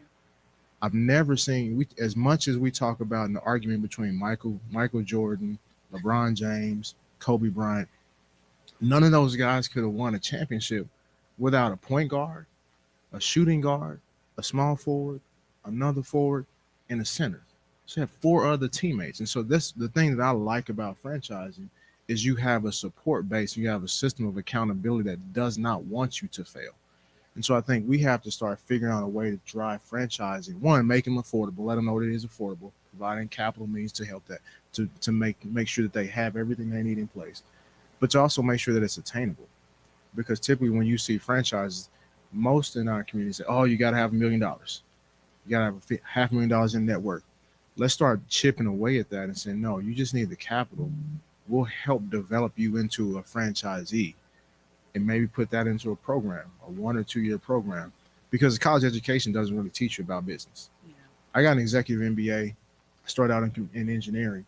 Nothing prepared me to own my own business and how to negotiate with a bank or how to even position my financials to even get a small line of credit. And so I think we have to start putting things in place, getting not only to the HBCUs, but getting into some of the community colleges where our students and our people are, to say, hey, let's start teaching about not just entrepreneurship, let's start teaching about franchising and the systems that make businesses successful and driving forward. Yeah, I think that's a great point. Jack and I at dinner last night, we were talking about the essential same thing, because what I see, I sit in the resale side of things, and Neighborly is one of the companies that has a resale team dedicated to not only bringing the franchise owners in, but we work with our sellers to value their business, get them listed when their time comes to exit and get that return on investment. So the type of person that's coming to buy do an acquisition, it's a different type of person than our community in a lot of cases. Not in all, but in a lot of cases. So when I think about that gap of how we're showing up versus our counterparts are showing up in there. I want to leave this business to my son or daughter. They're going to come in and buy the business. Or I've built this business to 1.5 million, and now I want to sell it to someone. So it's a different. So how do we, other than the educational component, how do we fill that gap on just the space that we have to catch up to, understanding what this franchise business is all about? We can't do it without the education. It ain't gonna happen. Mm-hmm. We have to educate, then get into the finance and support. But if you don't know, you don't know. I always talk about you need to be in the room. Yeah. And they price conventions, seminars at a number where they know that most people are not going to write that check to be in the room. Then when you do write the check and get in the room, then they really want to know who you are and why you in the room. So it's all about education. We'll never be able to get away from that. And we had to start investing in ourselves. Oh, absolutely. We'll go out and buy the Nikes, the Jordans, and the Gucci's, and all that stuff. The BMWs, Ferrari, but you won't spend $2,500 to go to a convention so you can learn how to make a couple million. Jennifer, can I add something? So I was just at a franchisor client's franchisee convention, and they asked the franchisees what they wanted to hear. And so they got a chance to add topics. One of their top topics was estate planning. There were a number of folks in the room who they were ready to pass the business on to a child.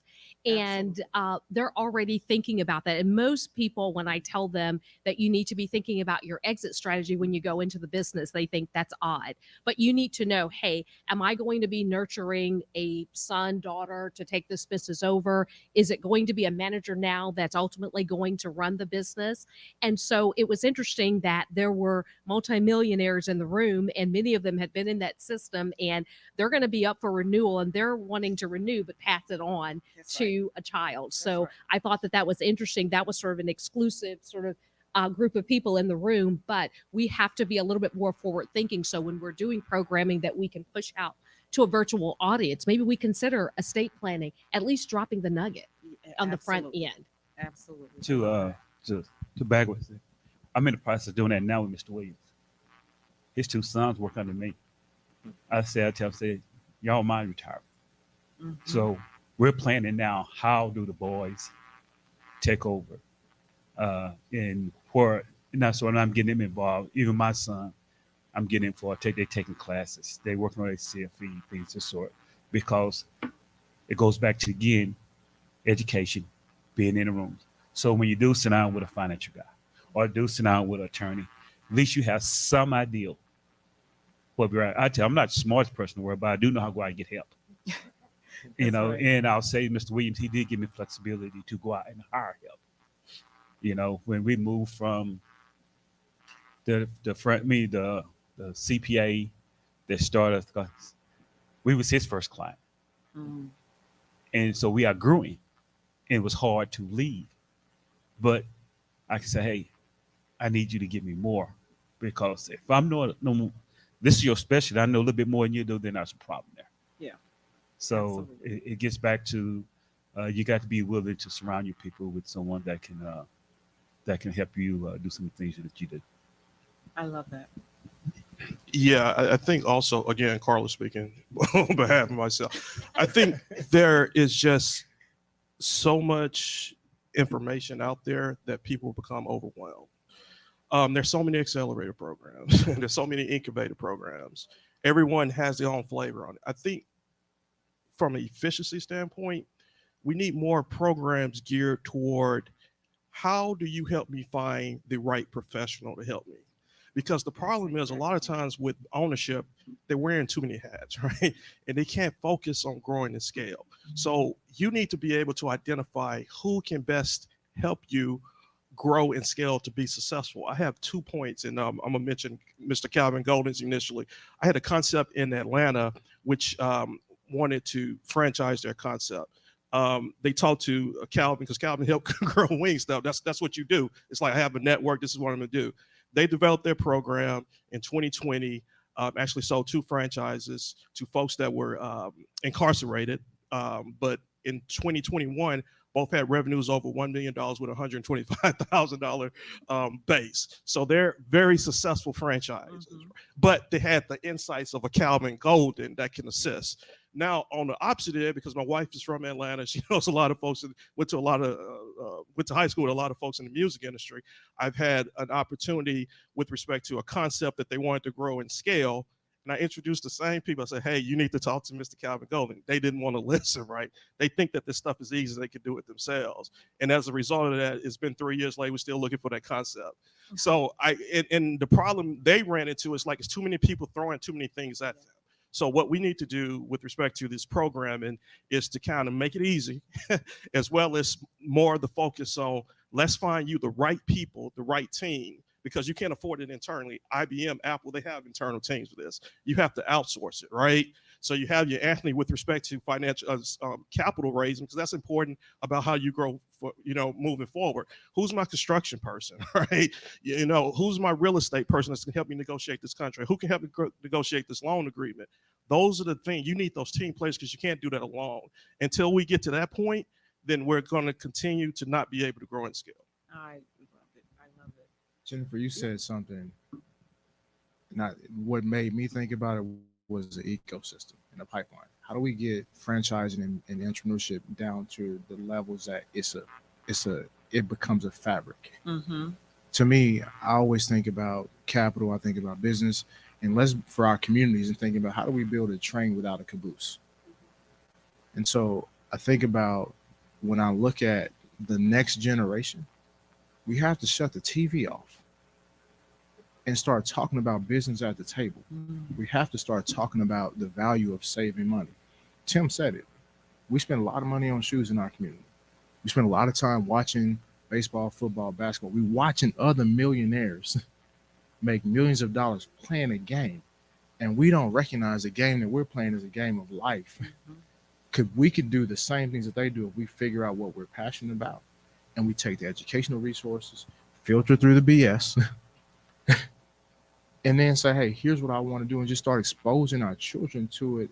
My oldest daughter, she had the great fortune, and I'll say this and be quiet after.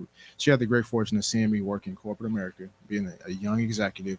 Then she had the great fortune of seeing me acquire a company and then work in multiple businesses, helping turn them around.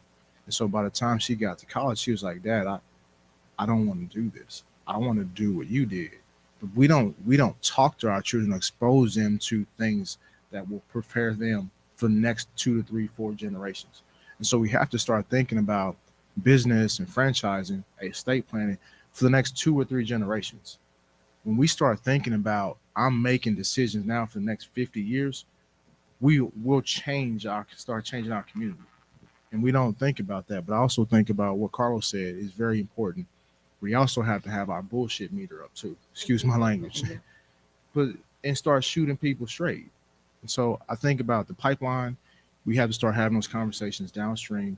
And we also have to start exposing them. And even our families and our parents, we think about taking care of our parents and our families. We don't talk about estate planning. We just don't. We'll go to estate sales, but we don't talk about estate planning. So those are things that we have to think about, estate planning, but let's also think about planning, entrepreneurial planning, when they're little and they're young. And so I have a rule for my children. We're not selling anything for anybody else. When they come home with those fundraisers, we absolutely not. I'll call them and say, how much do we need to donate or contribute to not do this?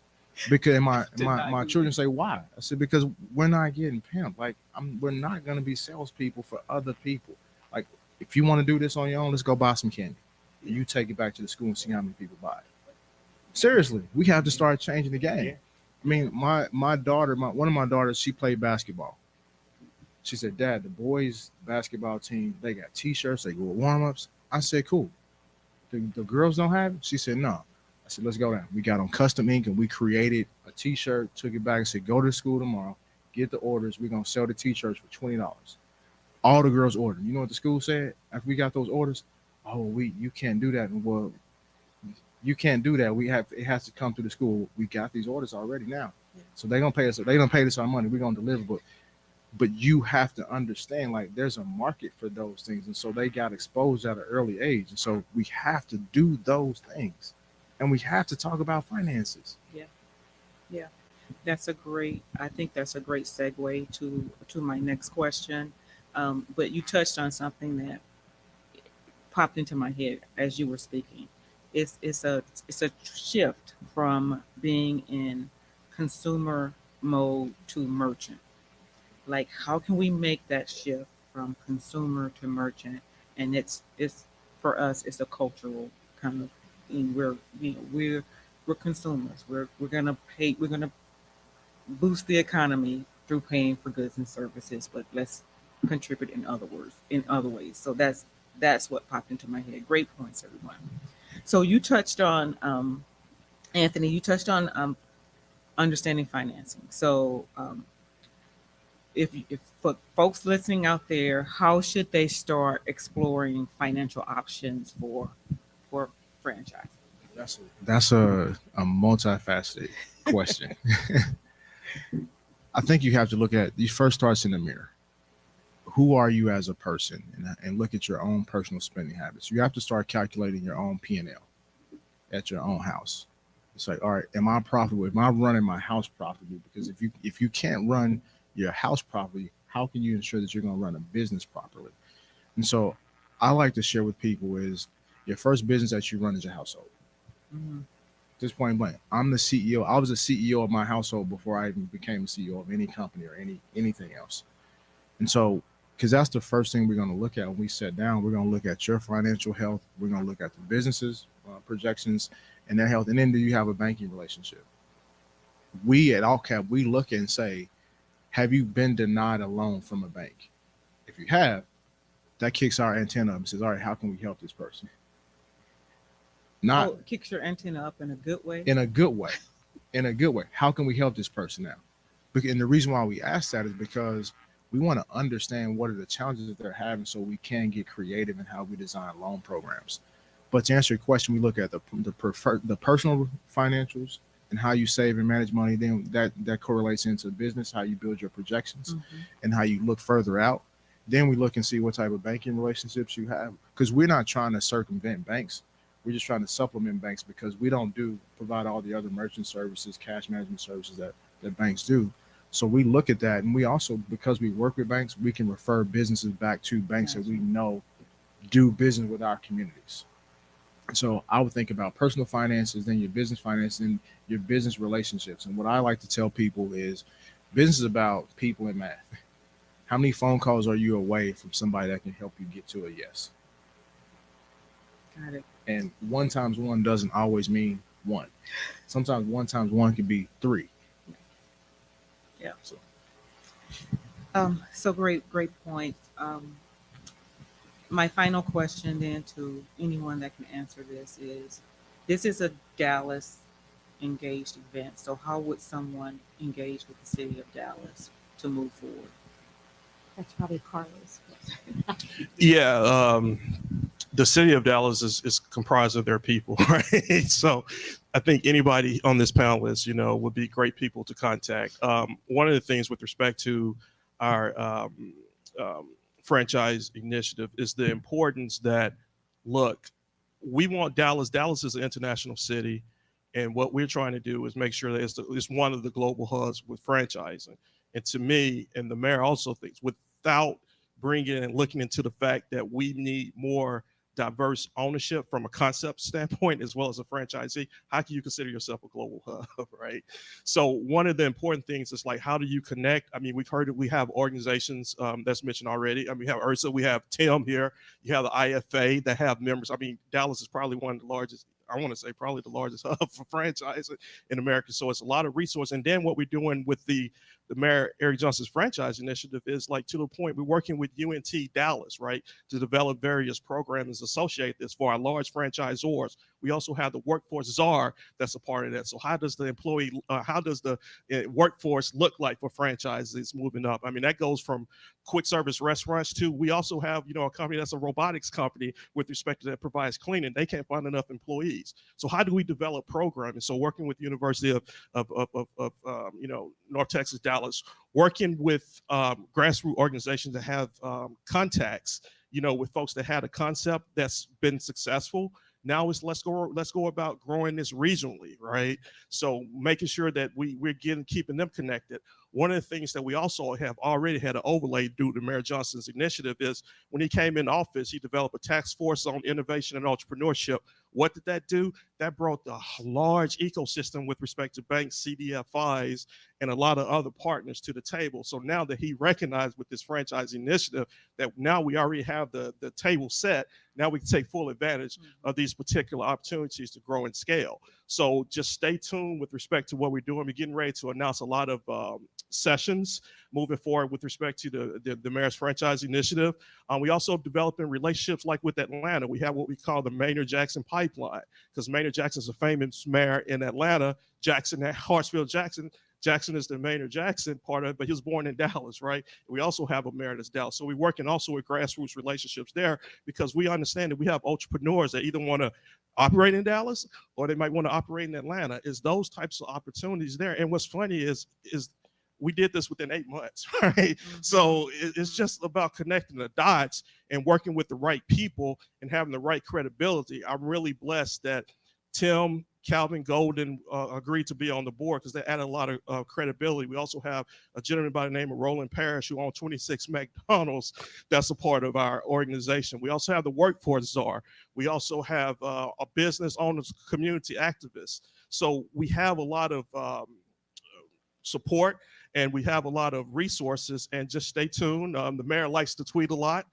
Just follow his tweet. I definitely have a lot of information and press releases right there. So the city of Dallas is also the gateway internationally as well. So now we have relationships with folks that from Mexico or other countries that might want to franchise in the US, and we start talking about alternative transactions. Like we said, it's not always about loans. Sometimes it takes private offerings, right? Sometimes it takes E2 financing. A lot of people don't know that, right? So that's why it's our job to come and educate and have these sessions so that they know it, so we can create an ecosystem of opportunity which everyone can be fed. Absolutely, absolutely. So thank you all for participating in the panel, and we appreciate the information that was shared. We're going to make a little bit of a transition now, and we're going to bring up Eric Stewart, who is the owner of Window Genie in Killeen, Texas. But thank you very much.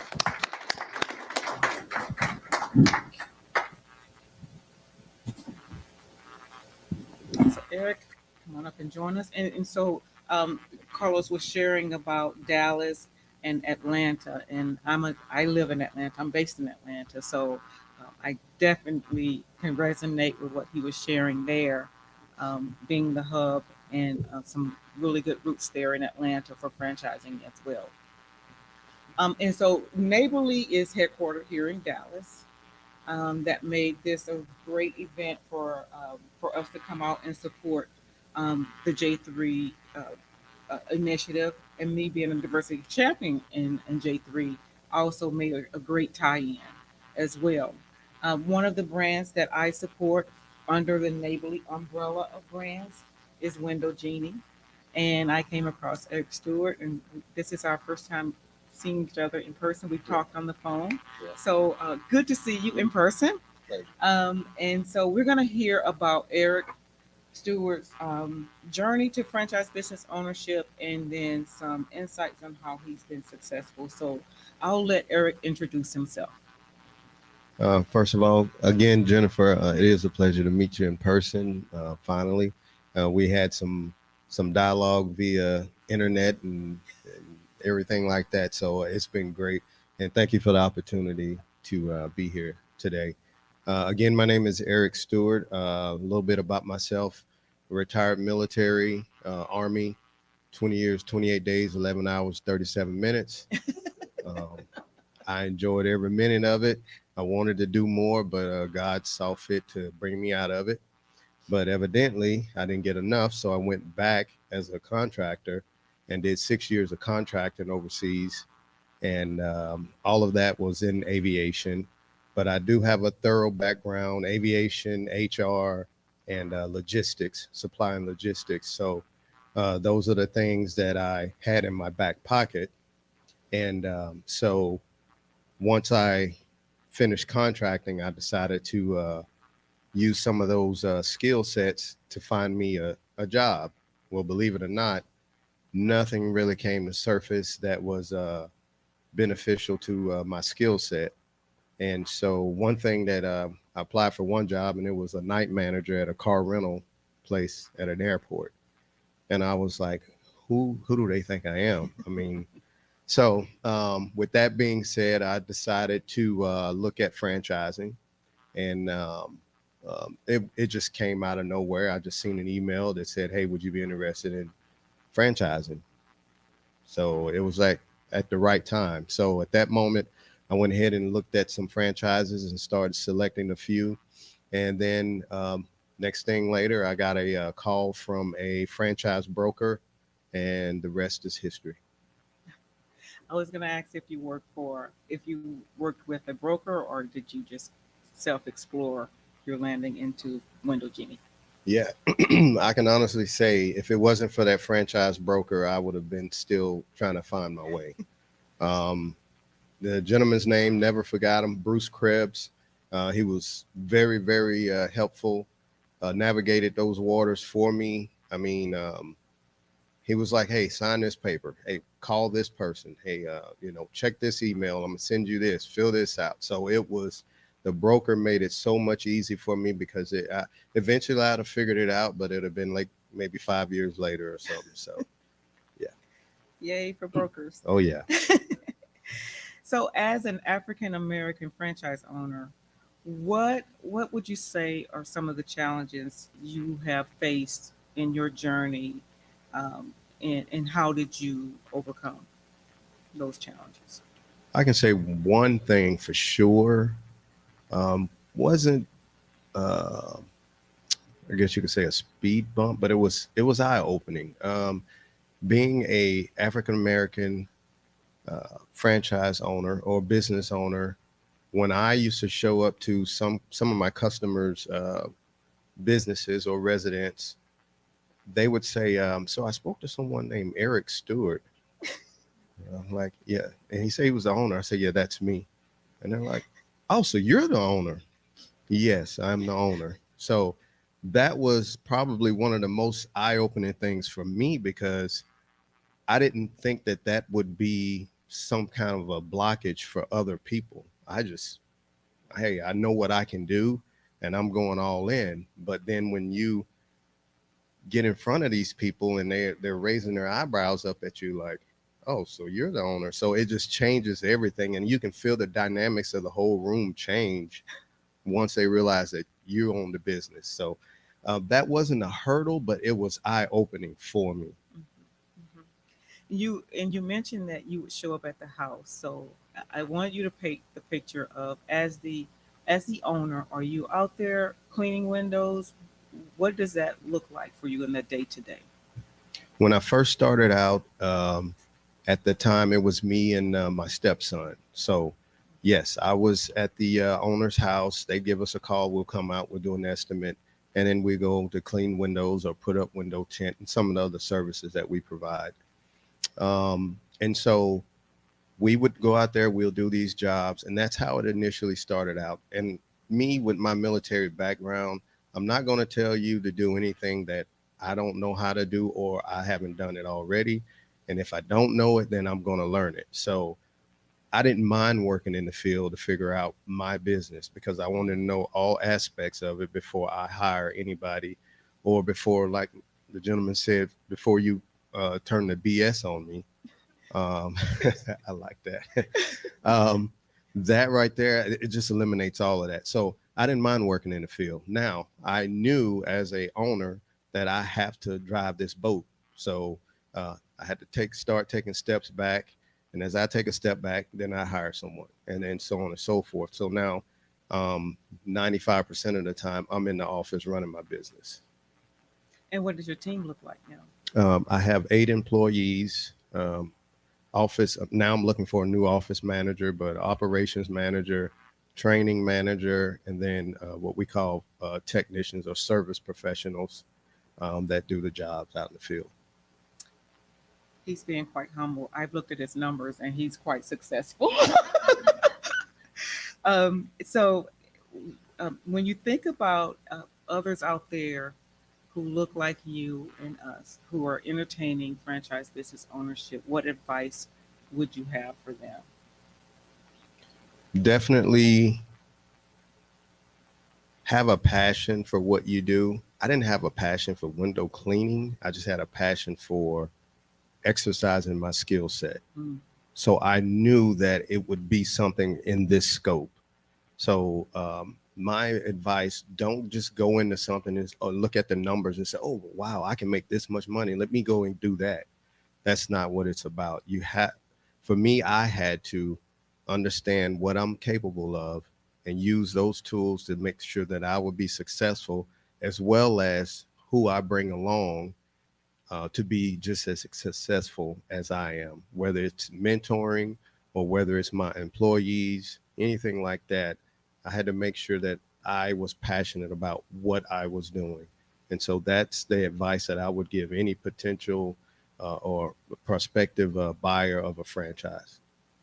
Yeah, and you mentioned that you have Army experience, you're a veteran. How has that contributed to your success in franchise business ownership? I can tell you military stress versus entrepreneurial stress, 2 different things. It is military stress. You have a something to fall back on. You have resources for the military. They'll only let you go so far, and then, okay, we got you. You're okay. Whereas entrepreneur or having my own business, the buck starts and stops with me. So the stress was just totally different than what I was used to. However, I knew how to deal with stress. So my military background helped me learn different aspects of how to deal with stress. And that being dealing with stress for me, praying, meditating, going to the gym, working out, reading a lot, getting in the Bible. Those are the things that help me deal with stress on this side of it. Military side, go up, working out, fighting my soldiers on the flight line. No, don't publish that. If they get out of line, that's what I used to do. But no, those kind of things are just different types of stress. And I learned how to deal with stress via the military. And that's what helped me to go through day-to-day things, dealing with customers. I mean, you don't have to really deal with customers in the military. So that's the difference that I'm speaking of. Dealing with customers on the outside, you can be as right as night and day, but they're going to tell you the sky is purple. And guess what? It's purple. So I have to deal with that. And so Window Genie is your first business opportunity? Yes, Window Genie is my first business opportunity. I've kind of expanded on that. On the side, I was doing some subcontracting with construction and things of that sort. So, and believe it or not, with the, and you all know what I'm talking about, with the certifications, Black owned business, African American owned business, service disabled veteran business, all of those certifications, I acquired those. And what I did was start getting solicitations for requests for bids. And then I would find contractors to go out and do these jobs because I had all the qualifications. I had all the insurance. So I was doing that along with running Window Genie. And it's been how many years now? Almost 10 years now. Okay, so 10 years, Window Genie, he's built out the team. So now, Eric, what's next for you? I'm excited. I'm in the process of selling. Looking at have someone in the shoot right now that's really looking at it. He's very anxious, African American, very intelligent young man.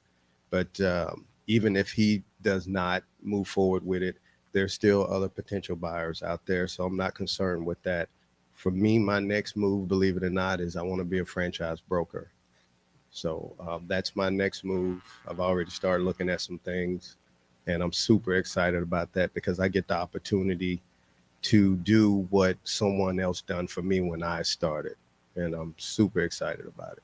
So talk about coming full circle.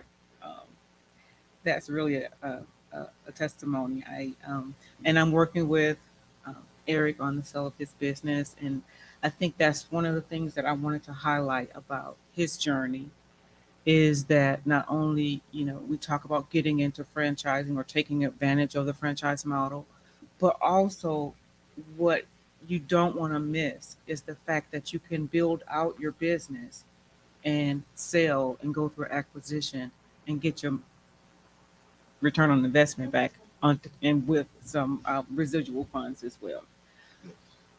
So those were did you have anything else that you wanted to touch on that I did not ask? No, I did not. I just want to say just again, thank you. And I hope I said something to enlighten you all or inspire you or however you see fit and something you can take back home with you. Thank you. Thank you, Eric. Let's give Eric a round of applause. Thank you. Thank you so much. So at this time, I think we're ready to hear words from Harrison Blair, who is that's a no. We're not able to do it at all. Okay. So Harrison had a flight and he was going to try to get in virtually, but that's a logistical challenge. So we won't do that. But we do thank Harrison for his partnership and support of the event. We know that he had published the event out to his network in the Dallas Black Chamber, and we really do appreciate that. So thank you, Harris. So the next person you will hear from is Jack, who will close us out. And thank you all for my time, and I look forward to talking with any of you. If you want to know more about Neighborly, you can contact me at Jennifer.Calender, CALLENDER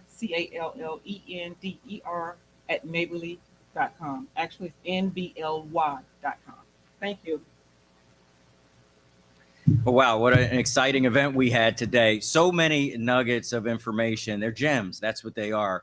So whether you're in the room, whether you're online, hopefully you will have benefited from this. We'll also have, because it was recorded, we'll also have a lot of mini snippets out there.